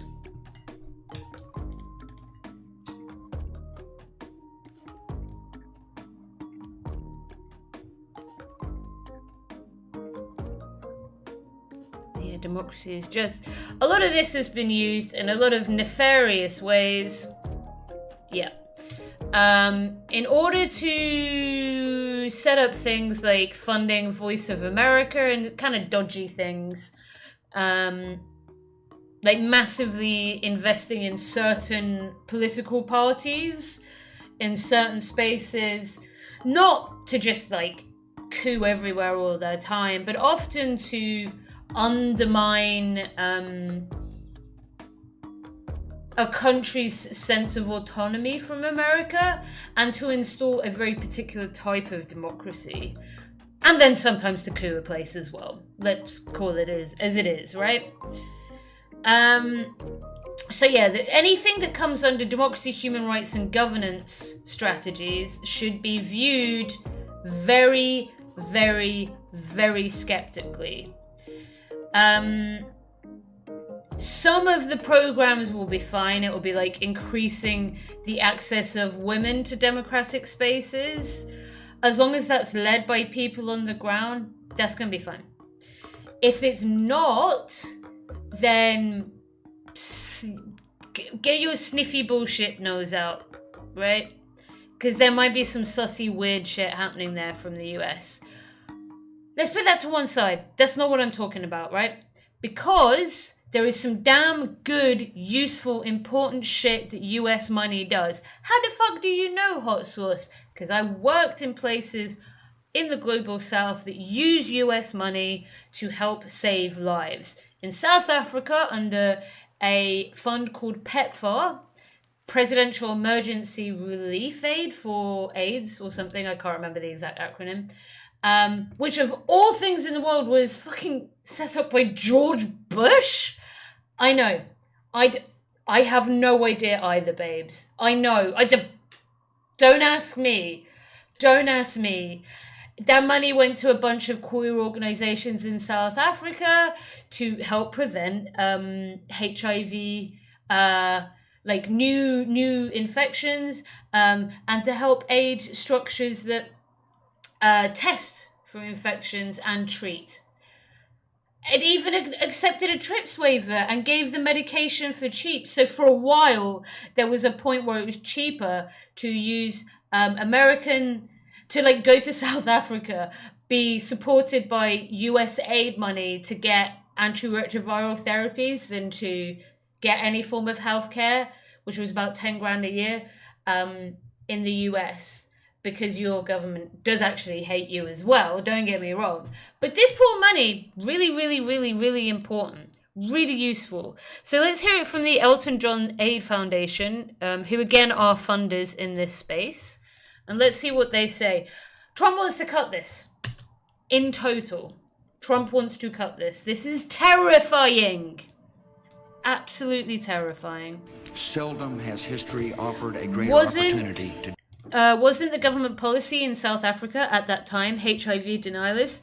I cannot give you the exact specifics, Sean, but I am aware that there has been some pretty fucking huge problems from both the apartheid government and then the ANC in their approach to AIDS. It is much better now. I volunteered my time there in 2019? Oh my god. Where am I? Who am I? Thank you, Anada, as well. Yes, I am doing a fundraiser on the 31st to try and... I think, actually, Anada, I've had a proper thought about it, and I'm going to split it half between myself and medication that I need, and then half I think we're going to do for UMRA, for Palestine, because I just can't sit here in the West and give myself all that money. I can use half of a fundraiser for myself. I do need a bit of help, but it doesn't sit right with me. Anyway, I'm going to dress up as Xena Warrior Princess, guys. It's going to be really fun. We're going to have a fun time on Thursday. It's going to be really good. I will drink wine, and we can enjoy yourself. Yeah, exactly. I don't know. I'm not very good at self-promo. But anyway, right. Thank you for that, Ananda. So, yeah, there was a problem with HIV denial for quite some time in a lot of the world. That is not the case anymore. I would say that there is ignorance in terms of exactly how best to prevent HIV, but that is a deep dive that I'll go on at a different point. What is PEPFAR? Yeah, I'm not joking. A Project 2020-2025 policy is to cut it. This is going to kill people, guys. Fuck George Bush. Who fucking cares about that cunt, right? But this pool of money has been really effective in reducing HIV rates around the world. I've seen it in action, guys. Seldom has history offered a greater opportunity to do so much for so many. We have confronted and will continue to confront HIV/AIDS in our own country. And to meet a severe and urgent crisis abroad tonight, I propose the I can't find a horse's head. Relief. Wait, Israel banned who? Mercy beyond all current international efforts to help the people of Africa. South Africa. Wait, ban them from what? We've been visiting PEPFAR programs here in South Africa. South Africa. We visit in preparation of the reauthorization of PEPFAR. And as the chairman of the Senate Foreign Relations Committee, which will be the venue that reauthorizes PEPFAR, getting on the ground and seeing firsthand what PEPFAR is doing for people across the world, and particularly here in South Africa, has been an exceptional opportunity. This is the sort of enormous insights. Yeah, it's the sort of environments I worked in. What the Foundation has always tried to do is put something in place and make sure it works properly, and then get government or other organizations to take it nationally. We're here with Sir Elton John and the Elton John Foundation. Nobody envisioned 20 years ago how much success. Yeah, I know. Fuck him. I know. Not an endorsement at all. When it comes to PEPFAR, the best is yet to come. W. Oh, yeah. They have. I know. Just watch out for the clinic down the street, Boys trying strike? to get Blood the boys medication, strike. Yeah. to the community. And there's still folks, Yeah. that Oh my test God, it took me a positive second here there. in South Africa. Like, that's your own joke, that do hot sauce. not for Yeah, a I variety saw of that. reasons, I saw do that. not We're going to get take a look access at to Palestine after the this. antiviral drugs that'll keep them not only healthy, but will prevent them from transmitting the virus. When you take enough antiretroviral therapy, the amount of T cells that are produced that essentially are the HIV virus, right? Your viral load, as it were, massively reduces to the point where if you're on it in enough amount of the medication for long enough, you don't pass it to someone that you have sex with or do other risky behavior that may or may not, result in the transmission of the virus, which is amazing. So that's what he meant by that. Lindsay must have done something. PEPFAR Yeah, has probably. been one of the most effective and successful healthcare programs in the history of the world.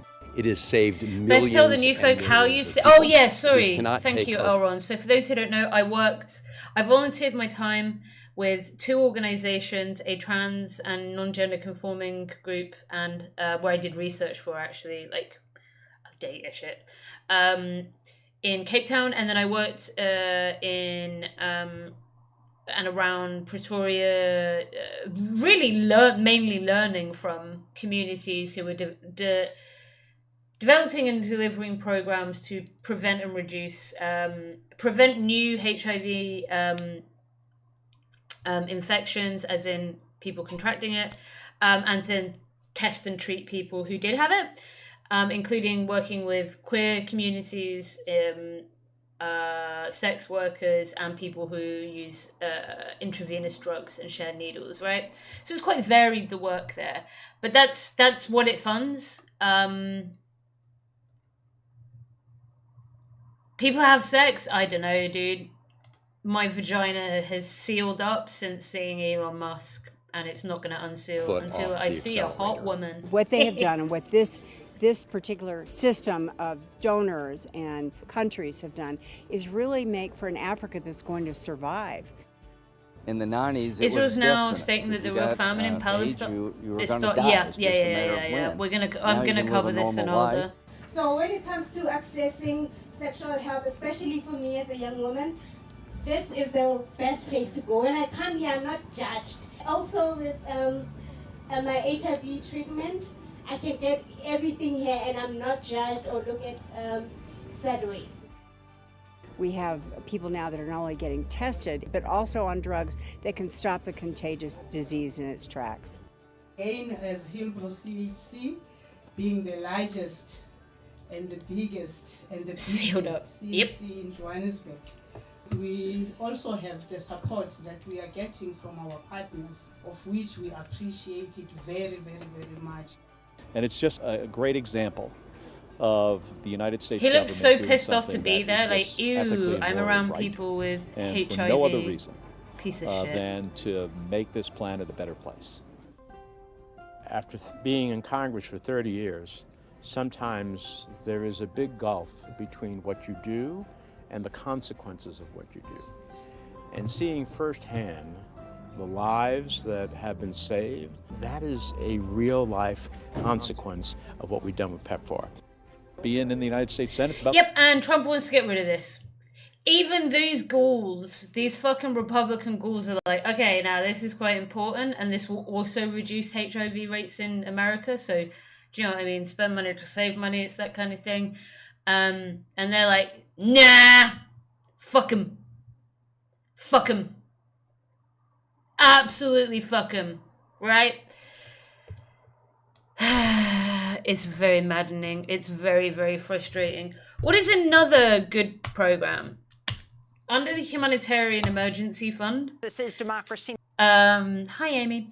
There is essentially a piece, a food program that is supposed to aid not only in emergency humanitarian response, but in to aid hunger and food security in alongside like peace and stability. Now, some people might be like, but food distribution is like all fucked up by capitalism. I know, but that still doesn't mean that, like, if something was cut tomorrow, people just starve. Do you know what I mean? Like, that's all that's gonna happen, is that someone just starves and dies instead. Like, if you don't change systems in terms of like food growth and distribution prior to that, prior to getting rid of emergency relief, you were just going to kill people. You're just going to let them starve. You know what I mean? Elon Musk's face makes people want a good foundation dry warmer. I'll hang a beautiful, I mean, you are, I can't say exactly how I feel because it's terms of service. DemocracyNow.org, the Quarantine Report. I'm Amy Goodman in New York, joined by my co-host, Nermeen Vibrating Sheikh. dildos. Hi, Nermeen. If that's what you want. Good morning, Amy, and welcome to our listeners and viewers Yes, around Elron, the country that's... and around the world. You literally can do both. You can try and agitate for change in global food chains. Vote for people, campaign, protest, direct action, be a part of like food manufacturing itself, right? And support humanitarian aid. Like you can do both. You can do both.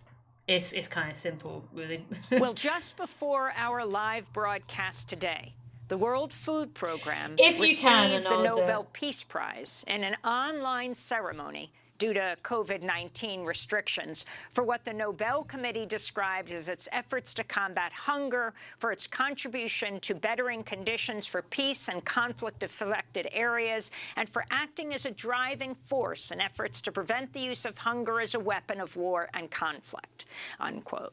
The World Food Program is the world's largest humanitarian organization dealing with hunger and food security. It's now warning the combination of conflict, climate crisis, and COVID-19 could push 270 million people to the brink of starvation.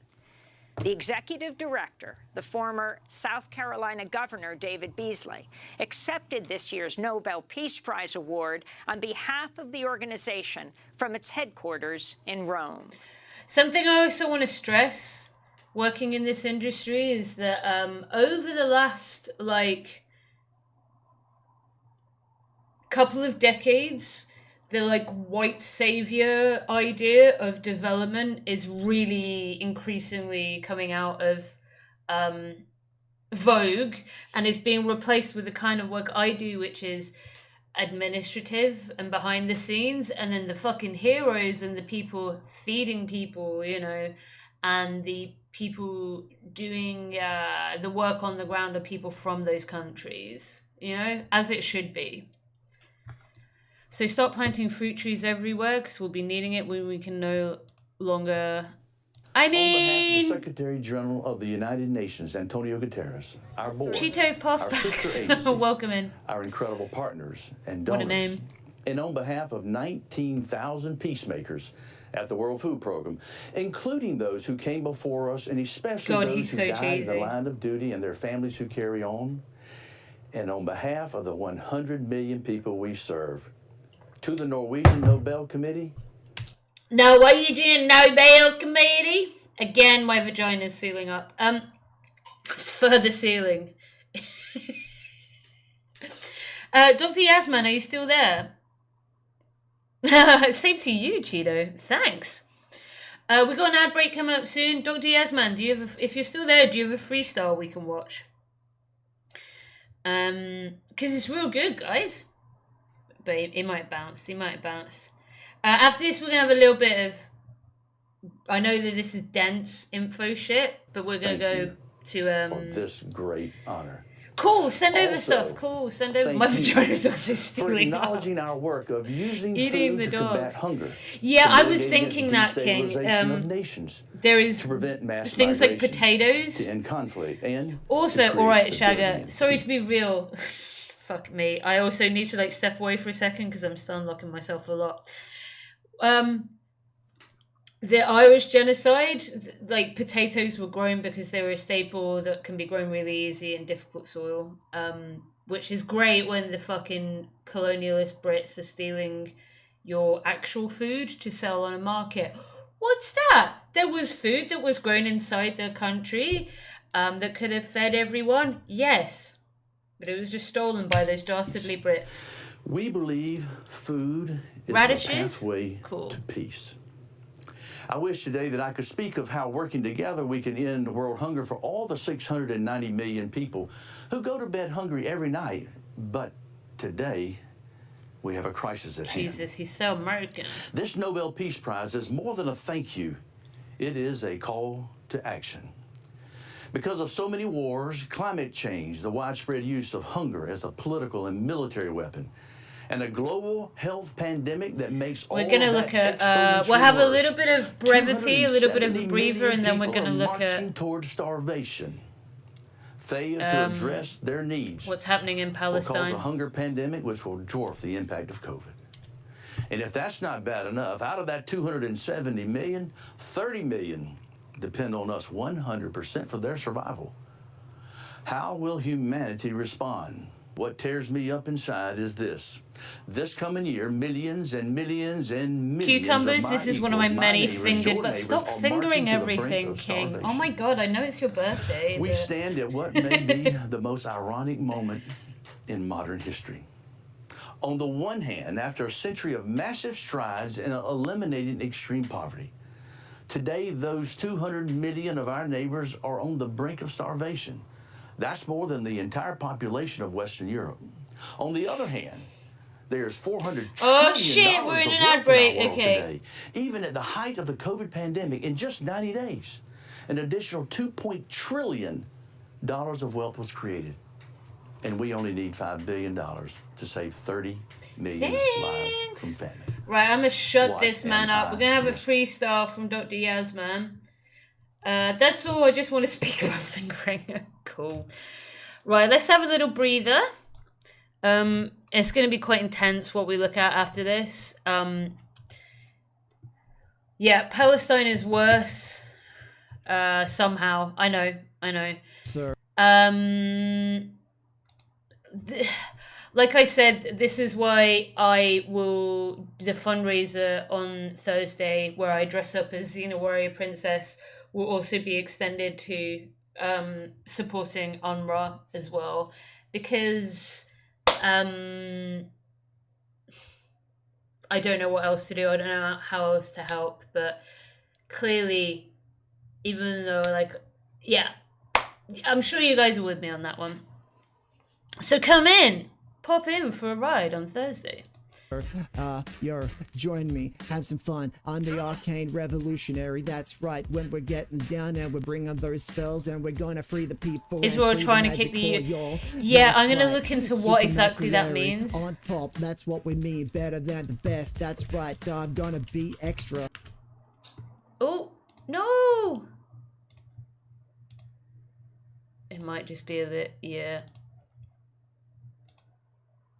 No! Let him cook! Let him cook. Let him cook. Come on, bastard. Okay. Extra, that's right. Supernumerary. Arcane Revolutionary, a little bit of illusionary, that's right. This ain't no pike and seminary. Yeah, you should, Yasman. On a mission. We're not missionaries, actually, we're on a quest. That's what we're doing. We're gonna be the best. We're gonna uplift thee. We're gonna be. I'm gonna peep. I'm listening to you. That's what I mean. I'm doing this whilst peeing. When we're flowing. I got the words coming out, that's what I mean. That's right, we're gonna move forward. Progress ain't no devolutionary. That's right, we're gonna get your heart beating cardiopulmonary. That's what I'm talking about. Ain't no binary, this ain't one or the other. There's a little bit of a gray zone that we exist in, so we gotta be careful. Precautionary, that's right, so better hang with me momentary. That's what I mean, and I'm rapping, so I got the wizard vocabulary. So come along with me as we're gonna be a little bit insurrectionary, and I'm gonna be number one. Wanna be with the Grandmaster. That's what I'm gonna be on the same team. If I can't win, it's gonna be involuntary, but it don't really matter, cause I got the commentary to make more allies. That's what I need. My team's gonna be inflationary, not gonna shrink. My cause ain't gonna be deflationary, but it don't really matter, cause my enemies, I got the magic and I got the cursed dagger that's gonna give you coronaries. That's what I mean. And I'm hanging with people like Carl Linden and Lithadora luminaries. That's what I mean. That's what I'm saying. They're the best. They're gonna be legendary. So you know what? Don't need no discounts on concessionary. Unlimited power pensionary. That's what I'm saying. With Electric, she's unwary. That's what she is. So that's right. When my enemies see me, they're in fear. They're gonna be urinary. And I can travel to another world if I wanna be. I can be interplanetary. That's right. Grind you to dust. I'm incretionary. That's what I'm talking about. I'm a man of the people. Mage Council. You can join me. Petitionary. Join me. Follow. That's right.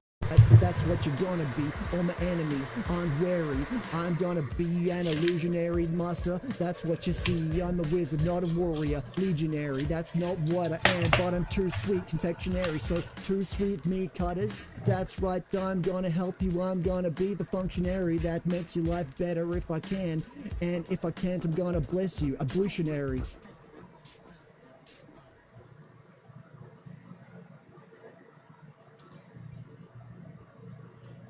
Okay, right, give me a second, guys. That was awesome as well, Yasman. We're going to talk about Palestine now. Give me 1 second, I'm just going to... God, I forget that it's winter and the sun's starting to set as well.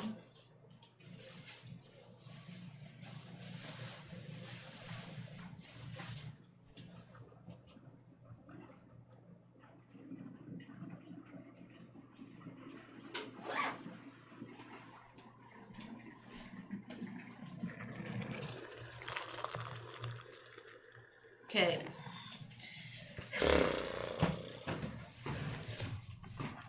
Hey, Globus, friend. Hope you are well. Globus, I followed you the other day because I think that you stream. I'll be lurking. Give me yeah, no worries, Babs. No worries. We got like an instant chud the second I started, but other than that, it's kind of been okay. Right. I've come a long way. I've got more freeze up. Cool. Awesome. I do stream. Excellent. Globulus is an excellent streamer. Awesome. Right, before we go on to this, then let's do a shout out. What sort of stuff do you stream? I mean, we'll get a little hint now. This is the best stream on Twitch. Okay, well, there you go, guys. So go follow. Science and technology. Cool. Wait. I think I watched you before. Ooh, AI. That sounds good, because I don't know shit about that. So get your knowledge from someone in the know. Somebody in the know. Right, we're going to look at something super simple. What should I... Other old bloke shit. Awesome, cool. Lovely to hear the fellow streamer. Shout outs to each other. Hey, robots, future tech, climate change, universal basic income. Cool. Globally, a mod here on my chat once said something, and it's resonated with me for a while, which is as leftists using the term universal basic services instead of incomes, right? In order to expand this notion of, well, actually dismantle the neoliberal, like, must work for money, everything is an asset, blah, blah, blah, blah, and being like, if we have a government, it should be doing the basic shit for us, regardless of what our input into a system is, right? And those services need to be healthcare, housing, education, etc., etc. You know, the stuff of utopic dreams that we're told instead we need to suffer and bleed for. That is awesome to hear as well. We verge on the science here because I am actually a published author in Nature Communication. That's not a joke. I did some data and some stuff for I had long COVID. I'm still getting used to saying had, guys, which I battled into remission with chemotherapy. Immunoglobulin go down, correlate with health go up. Might be written into a case study at some point, but I did some other stuff on an approach which was looking at antivirals in long COVID. Didn't work. Easy to get money for though, because there's a lot of money in Paxlovid, which is owned by, I think it's Eli Lilly. Maybe it's Pfizer.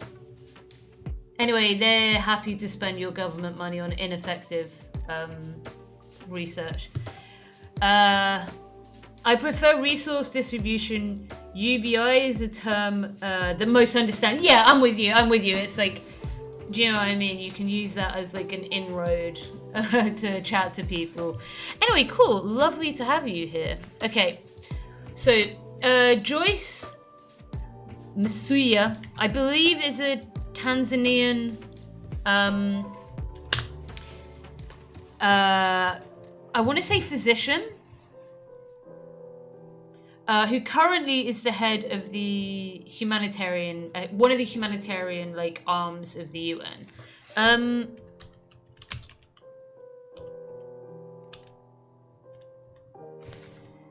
Okay, microbiologist and environmental scientist. Hey.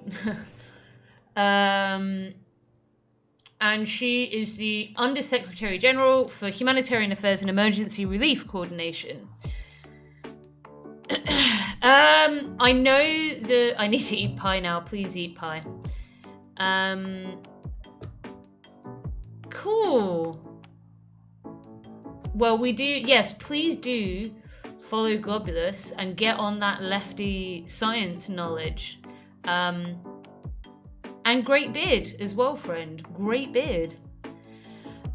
Cool. I hope I get to catch one of your streams sometime. Sometimes I don't really get to see my American friends unless they're streaming in what's my morning, so mega late for you guys. Okay. She essentially, I think, is trying to expose that. I know that we hear like crisis, crisis, crisis, crisis. It's genocide, it's genocide, it's genocide, but the eyes of the world are not on northern Gaza at the moment because of the American election and the conflict in Lebanon. I don't mean to be like like Lebanon doesn't matter, but this is not being picked up or looked at or touched or explored. This is really important, right? Humanitarian, let me tell you something. When I got my first job in humanitarianism, I was asked a very specific question, which was, if you enter this agency that I work for, eventually, very briefly, but I did, are you comfortable working with the Taliban? And I'd thought about that before because I kind of knew that they'd ask something like that, and I was like, yes. Believe it or not, as someone that's been sick for 3 years, my capacity to work in the field has been very diminished. But prior to then, and as of now, I'm a very action-orientated person. For me, I would work with whomever in order to do things like deliver aid, get rid of bombs, etc., etc. And that is what a lot of humanitarians essentially like sign up for. Think of it almost as like a what's the doctors? A Hippocratic oath, almost. Like, are you okay with seeing some gnarly, heinous shit? Working with and around and having meetings with people who are absolute cunts, like the IDF and stuff, in order to work with is the wrong words then there. be forced to have to coordinate alongside, right? In order to give food, aid, healthcare, emergency sexual health staff, temporary housing to the world's most vulnerable. Yes, not everyone's moral compass will align with that, and I understand why. I understand like why the answer for some people is no. I would never work with XYZ because I cannot possibly bring myself to work with it. Why am I telling you any of this though? Is humanitarians are used to towing the line and being very like, we need to have more aid in Gaza. Gaza needs more aid, guys. Very diplomatic, because they have to be, because they're often pressured by wider systems that make them like that. Why should you care about that? Because what this woman is saying is, as you're gonna see, out of ordinary, right?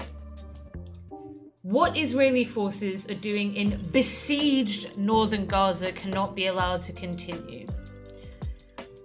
We've moved now from ambiguous language about conflict to one of the main officials managing the largest humanitarian infrastructure in the world, calling it exactly what it is, as a kind of desperate fucking attempt by UN mechanisms to get the eyes of the world and the media to put some pressure on people. This to me says a lot about what's happening.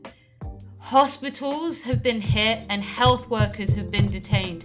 Do not forget, Israel is murdering journalists. Israel is refusing to allow journalists inside of Gaza. There is they are by design refusing to allow as much information as possible for us to see what's happening, to try and contest it, right? You sometimes have to coordinate with, and people will come out of that, rightfully so, from different perspectives. Some people will not be willing to do that. I do understand that. For me, you won't work with the Cambodian government, who are sus as fuck, frankly. In order to get rid of bombs, yes, was my answer. Bombs bad, I'll do whatever needs to be done. Didn't do it for very long, wasn't very good at it. I mean, good enough to no one died, and the bombs weren't, but that's it. And some people don't want to do that, and they go and work in different areas, and that's completely legitimate as well. This woman is used to towing, being careful with language. I think that people are done with this now in the UN. I know some people who work in humanitarian stuff in the UN, and everybody is pulling their hair out with yet another more... I mean, it's the most visible, at least at the moment, genocide. There are genocides happening in other areas, but how much we're failing to do anything to support people. When you enter these institutions, you have a fucking hope that you can help people. The UN is not being allowed to help at all. Shelters are emptied and burned down. First responders have been prevented from rescuing people under rubble. Families have been separated and men and boys are being taken away by the truckload. I don't know if anyone has this on hand. The recent footage of just men being detained and again stripped to their underwear, breaking a Geneva Convention, humiliated and forced against their will to sit for long periods of time on their knees, which is a form of torture, by the way. And fuck knows where everyone is Hamas. I have no idea. But even if they were Hamas, people are supposed to treat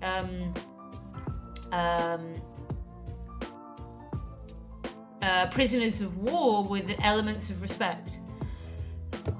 Hundreds of Palestinians have reportedly being killed. Tens of thousands have been forced to flee yet again.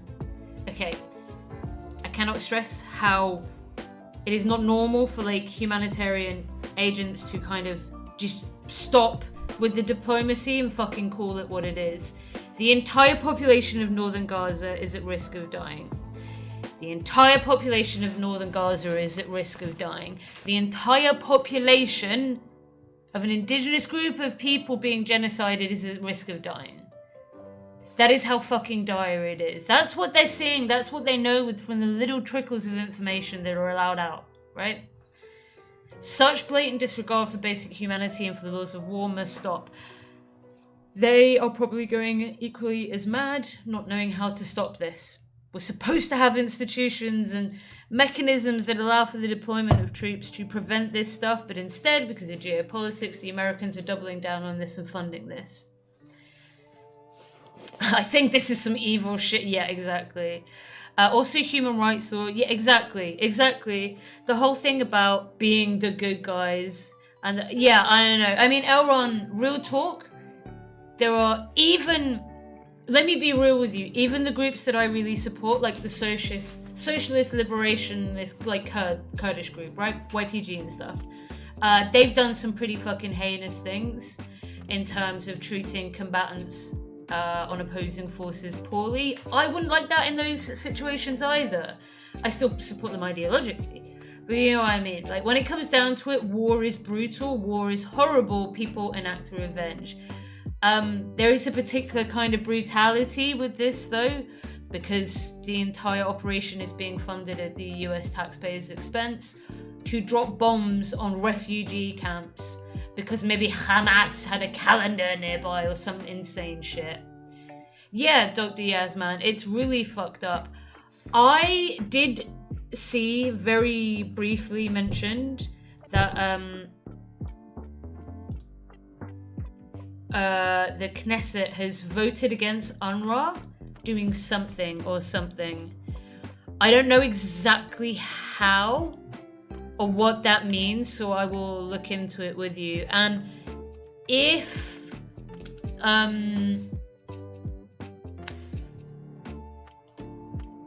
it seems like UNRWA are unable to provide the emergency services that they need to, I will do some research and try and find a Palestinian group that we can support directly. In fact, there is a streamer who is a queer Palestinian who has now fled Palestine for obvious reasons, who is living in America and streams, and let me just get their name, Ray K, who I'm hoping at some point to be able to bring on the stream and discuss queer Palestine.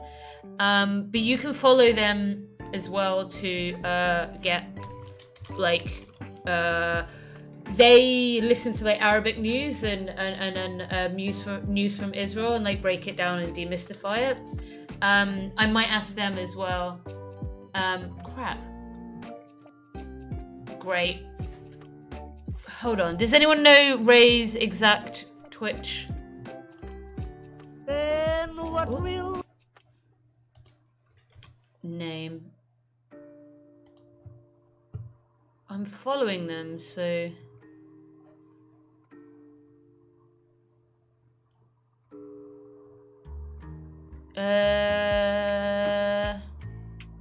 yeah, right there, is it?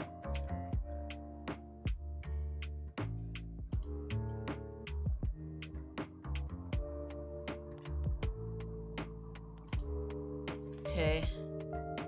I don't know why that didn't work, but let me just give them a shout out. Do give them a follow.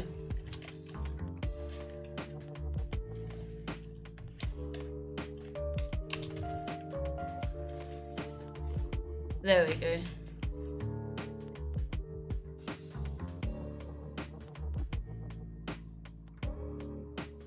I don't know, Nom, because all that shit's weird.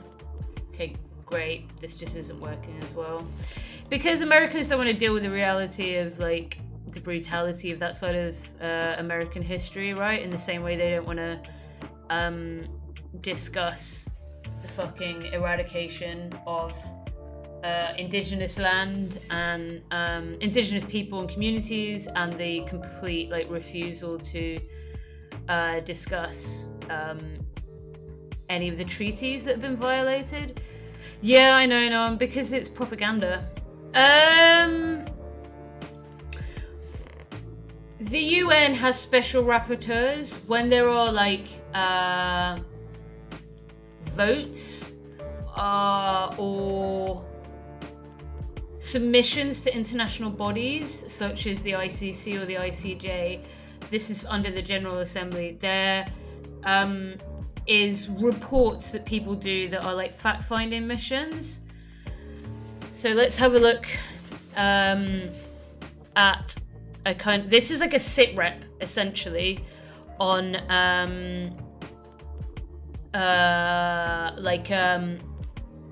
human rights and violations, which would be under the General Assembly in Palestine.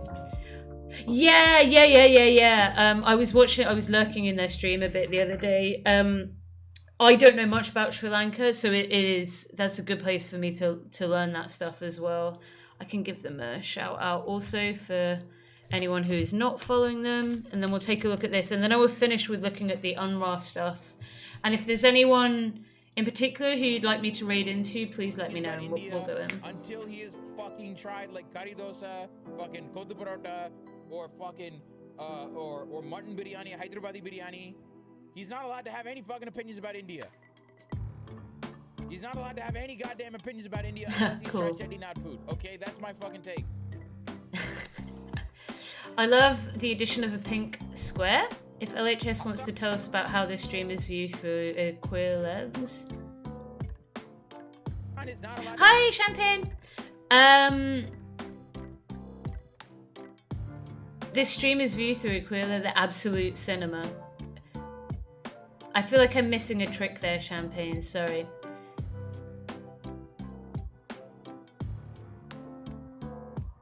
I mean, this stream is pretty gay, if that's what you mean.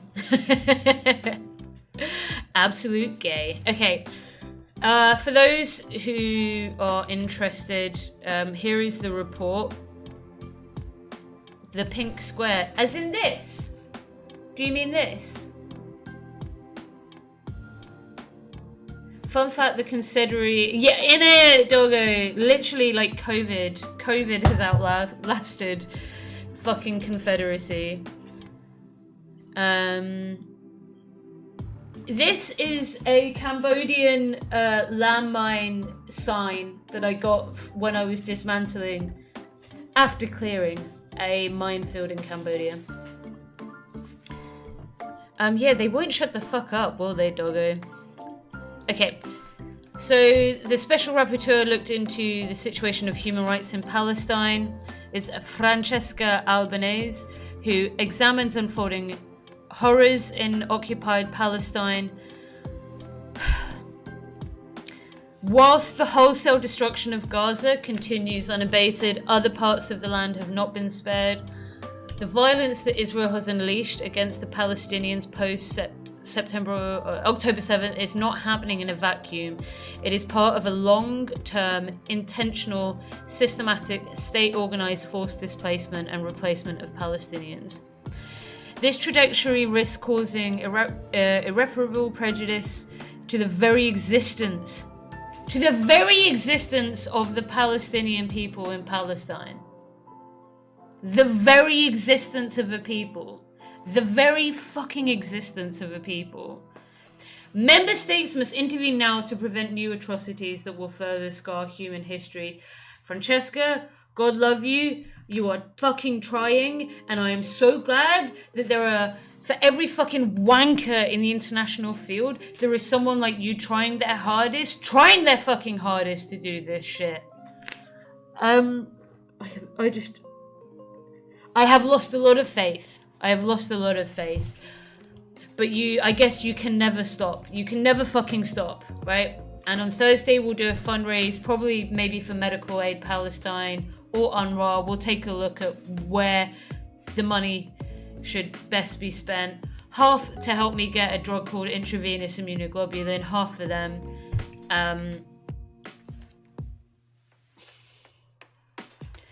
Right, let's have a look at some of the updates.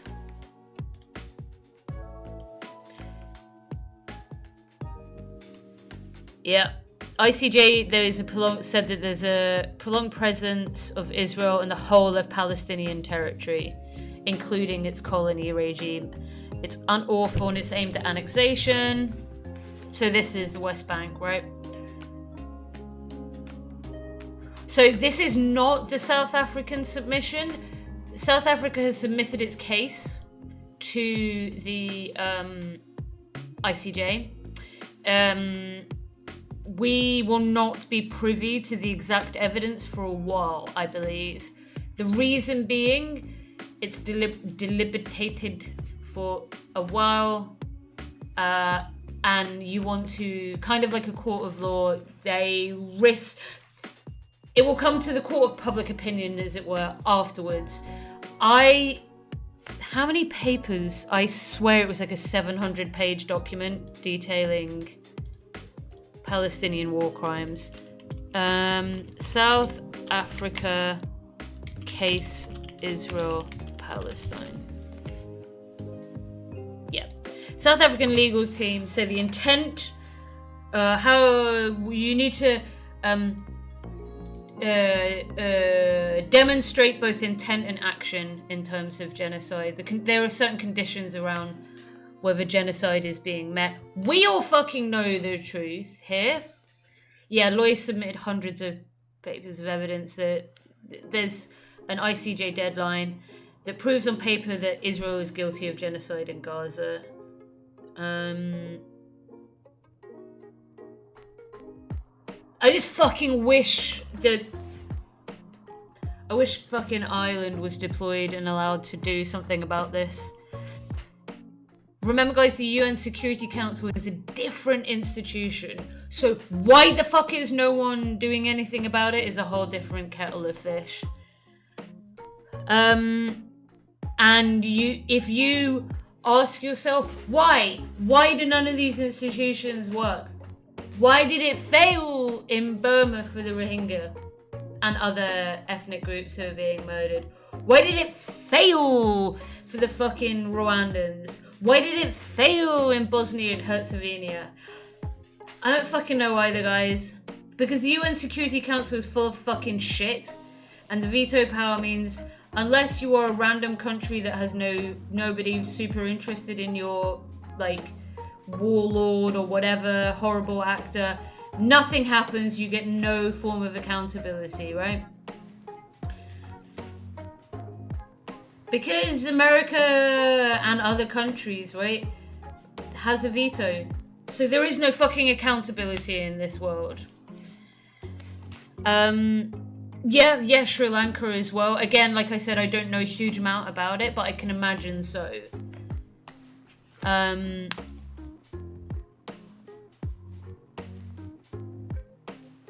Jesus. The problem is, we have too much evidence. Why? Because as we saw, Israeli troops are live streaming their genocide.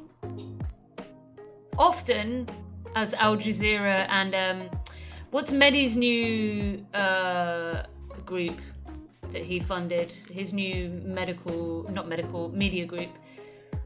Mehdi-san. I forget. Right? Yeah, as they exposed, it doesn't just come from the random random grunt in the military. It is ordered from officers. It is ordered from above. Why does that matter? Shit happens in war when you're trying to prove something is good or bad in terms of international court. You need to sort of look at the people further up the food chain, the chain of command. Right at the top and right at the core of the colonial settler ideology and infrastructure is a hatred of Palestinians to the point that they deny the Nakba and they refuse to call them Palestinians. They just call them Arabs. They dehumanize and to the point where I think some people there cannot conceptually think of Palestinians as human beings, which is why this is happening, right? From internally in their own domestic capacity. This is why this is happening. And then America and my fucking country, which I hate, trust me, gives them guns. And more than anything, gives them planes. Because they're cowards, so they just carpet bomb an area. They carpet bomb Lebanon. they carpet bomb Gaza, right? Because their troops ain't shit.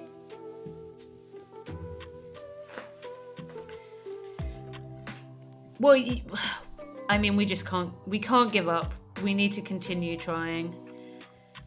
We need to continue talking about it. We need to continue fundraising for Palestinians. We need to continue exposing the genocide for what it is. I feel very disillusioned and disheartened, like a lot of people. I guess we still don't give up, though, right? We still don't stop.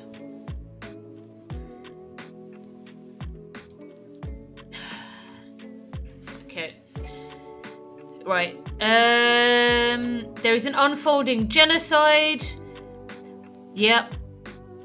Israel ordered 1.1 million Palestinians to move south from northern Gaza.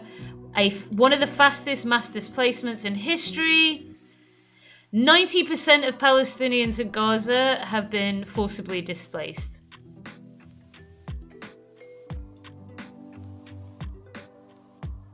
The Nakba, which has been ongoing since 1948, has been deliberately accelerated. There has been a failure to cease and punish genocide in Gaza. Yeah, because it comes from the top. It comes from the fucking top. They have attacked aid distribution sites, tents, hospitals, schools and markets using aerial and sniper fire. At least 13,000 children, including more than 700 babies, have been killed, many shot in the head and chest. Approximately 22,500 babies. Like,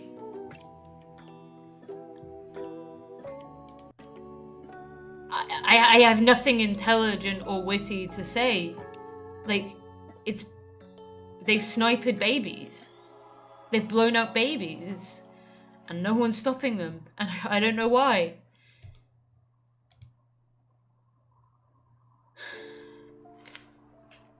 The magnitude of destruction in Gaza has prompted allegations of domicide, herbicide, scholasticide, medicide, cultural genocide, and ecocide. All of these are allegations about the complete destruction of the ecology of the land, the cultural genocide with the attacks on like mosques and historical sites of significance.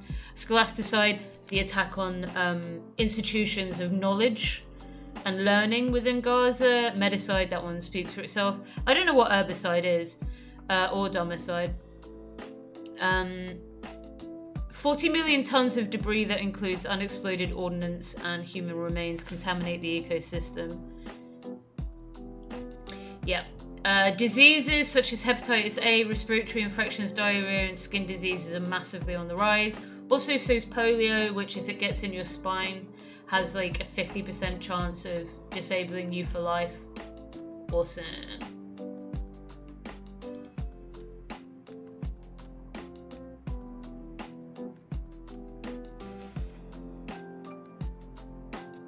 The Rafah offensive in May caused 3,500 direct deaths and a new displacement of 1 million Palestinians into uninhabitable wastelands of rubble, sewage, and decomposing bodies.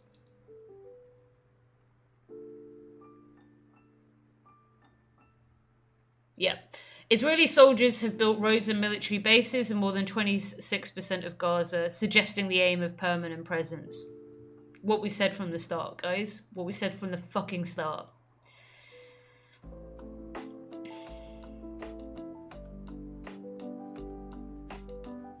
Israel's continued to use medical shielding arguments. Yeah, so Israel has taken combatants and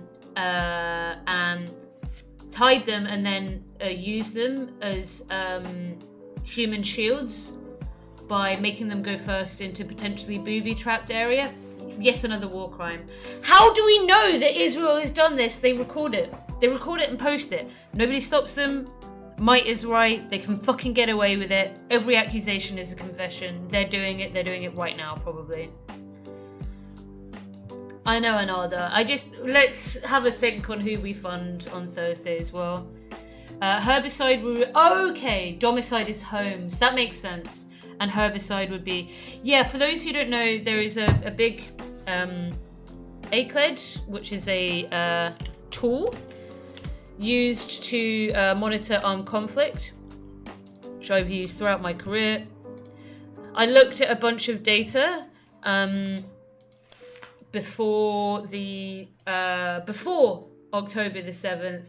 Israel all the time targets fishermen in Gaza, off the coast of Gaza, who are, you know, trying to do that dangerous activity of fishing for their family. The IDF has murdered many people there, and also leveled like agricultural land.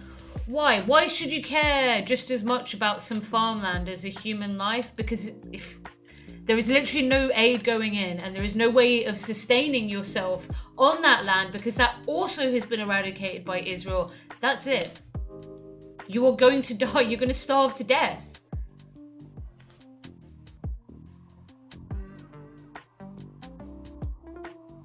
The brutality of this regime is unlike anything I've ever seen in my entire life.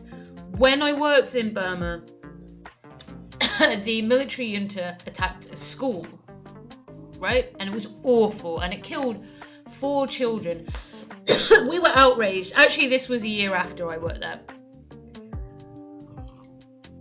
By spokespeople on the ground. Absolute outrage. How could that ever happen? I feel like that happens every 5 fucking minutes with the IDF. And they live stream it. And nobody stops them. Because there is no red lines. Because everyone in the fucking American geopolitical apparatus is a fucking Zionist. And even when Jewish people are saying not in my name, that doesn't matter. It doesn't fucking matter. I just don't know how we stop this. Other than not giving up, obviously, but I get very fucking disillusioned. Israel has attacked healthcare facilities 492 times, killing more than 400 and detaining 300 people in 2 weeks.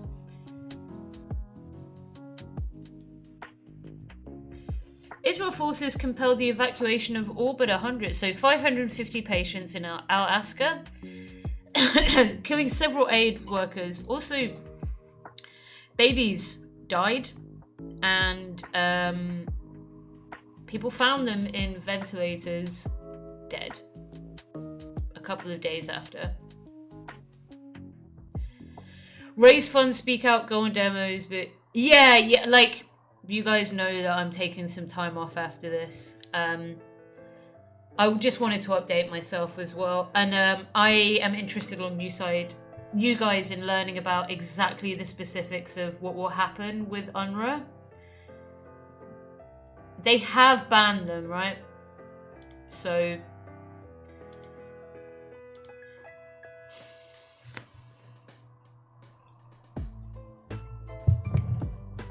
yep. Poliovirus detected for the first time in 25 years. A 10-month-old baby has been partially paralyzed. Israel delayed vaccinations and attacked vaccination areas. And they attacked a UN vaccination convoy.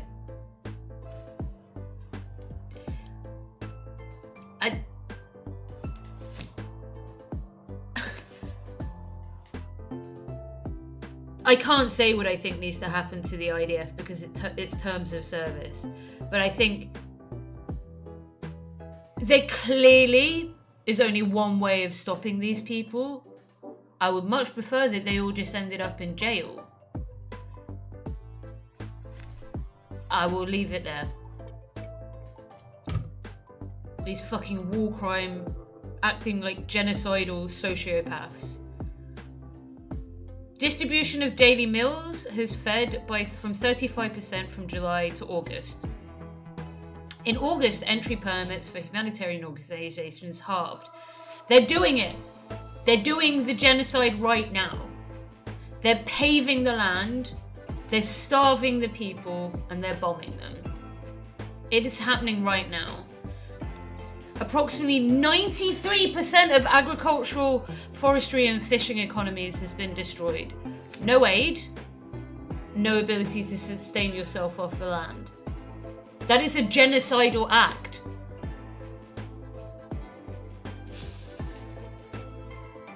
%83% of food aid was prevented from entering Gaza, and the civilian police in Rafah were targeted, preventing distribution. There have been 34 deaths from malnutrition. Benjamin Netanyahu was evaluating a plan to block all food supplies to northern Gaza. Who is from someone who's previously, so Giora Island, who is an advisor, who has previously introduced epidemics as a military tactic. Lovely. Only most moral army, only democracy, functioning democracy in the Middle East. Great. It's not just Gaza. In the West Bank, there has been over 5,500 raids, over 1,000 attacks, killing almost 700 Palestinians, and injuring just over 5,000. They've targeted children. 169 Palestinian children have been killed, nearly 80% who have been shot in the head.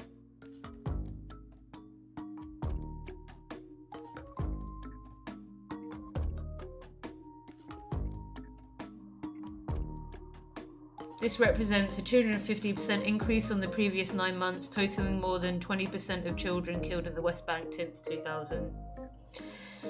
Echoing the brutality that swept Gaza, Palestinians in the West Bank have been subjected to detention practices.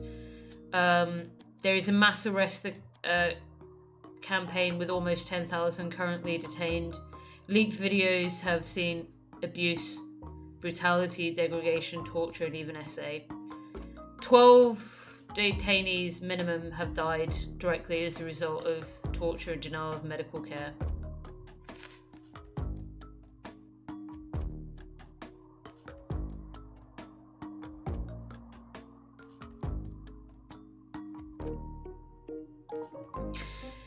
On the 27th of August, Israeli forces launched Operation Summer Camps. What the fuck? Against Jenin, Nablus, Kalkila, sorry, I probably not pronounced that right, Tubas and Tulkarem, fulfilling the promise to treat the West Bank like Gaza. For days on end, thousands were placed under curfew without food or water. Israeli forces targeted ambulances, blocked entrances to hospitals, and laid siege to Jenin Hospital. Bulldozers destroyed streets, electricity, and public health infrastructure. Hundreds lost homes and properties. There's been almost 1,500,000 work permits removed from the West Bank, which is a lifeline for some people, right? They're forced to have to do work in Israel, right? To be exploited there. So the GDP of the West Bank has contracted by almost 23%. 30% of businesses have closed. I need gay energy now. Hello. No, not that. Not that. Don't worry. Hey, sorry, we're in some heavy shit at the moment.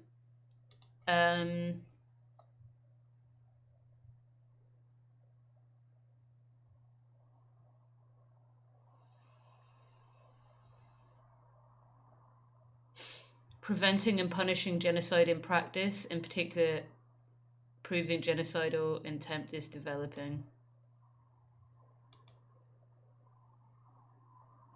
This is an interesting...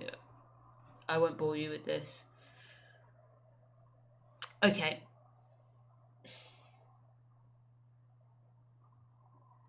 Let's try and find out about UNRWA then. Politicians are expected to debate bills that could ban the UN Agency for Palestinian Refugees from operating within Israel.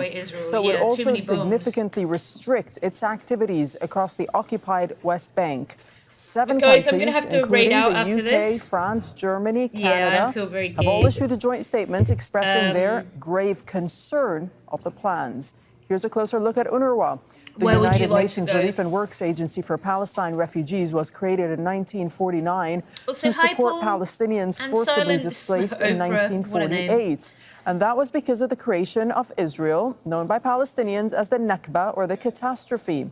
Today, UNRWA supports nearly 6 million Palestinian refugees in 58 camps across Gaza, the occupied West Bank, Jordan, Lebanon, and Syria. As of last year, 545,000 children were enrolled in UNRWA's 709 schools. The agency also runs 140 primary healthcare facilities. More than 30,000 Palestinians work for the agency across the Middle East, while nearly the entire population in Gaza now relies on UNRWA for its most basic needs.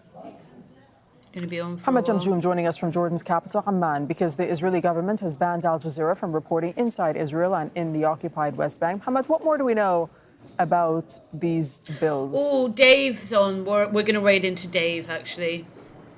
So because Danny, I'll it's be streaming with Dave that tomorrow. these I'll two tell you bills why will in a be sec. voted on at some point today in the Knesset, Israel's parliament. This, of course, is the opening day of the Knesset's winter session, and it's being reported in the Israeli media that the lawmakers will go ahead and debate these measures today and vote on these two very controversial bills. Now, if these bills pass, they would, among other things, severely restrict, if not outright ban, the activities of UNRWA, which is the UN Refugee Agency for Palestinians. Yeah, I'm just going to learn about this and then head out. The occupied East Jerusalem and the occupied West Bank. I think Dave That's is just being a few of the things it would do. a bit lefty and silly. One of the reasons this, and I feel like that's a good place for us all to do. You know what I mean? Trying to stay a bit sane. Tomorrow I'll be on with Dave. We're going to play bingo for the budget for the UK. Also going to spread some information about how if you live in the UK, you can use different kind of direct aid groups. We'll have to see how bad it is tomorrow. This is so concerning to people is that this would have a massive impact on humanitarian programs, on health programs, on medical programs. Right, if they have, I feel like we need to fundraise for elsewhere then. But also in Gaza. This would also potentially strip privileges and immunities from UN staff for UNRWA in those areas. So this would be a huge detrimental move against UNRWA by the Israelis if indeed this does pass. And if it does pass, if the second and third readings of these bills pass today, that would mean that these would go into effect within 3 months from today. Now, as you mentioned before, there's been a huge international outcry. You've had that statement from these foreign ministers of countries like France, and Canada, the UK, and South Korea, in which they've expressed grave concern, especially in light of the humanity. It's real bad. It's really bad. I really desperately need to go eat. I'm very hungry. Thank you so much for hanging out today. It's been funny, silly, and then a bit sobering. Super duper appreciate you guys. Thank you for the hype train earlier as well. Like I said, tomorrow I'm going to be on with Dave. Remove protections for UNRWA. This is a thing again, Elron, where the international world can be like, you need to act this way, and Israel can be like, we can do whatever the fuck we want because we've got guns and we're the people with guns on the border, which is how you get into Gaza. And the bullshit like pretend aid, what do you call it, landing thing for, oh my god, what was it called, port dock, has been dismantled. So there's only one way in. Yeah. I don't think it's illegal. I don't think it's a war crime. I think that they can just do whatever the fuck they want. Preventing aid is a war crime. I'll have to look into it. But no one's going to stop them. Anyway, have fun with Dave. I'll see you guys tomorrow. We'll be on together in the afternoon to go over the budget. We've got a couple of streams this week. So anyway.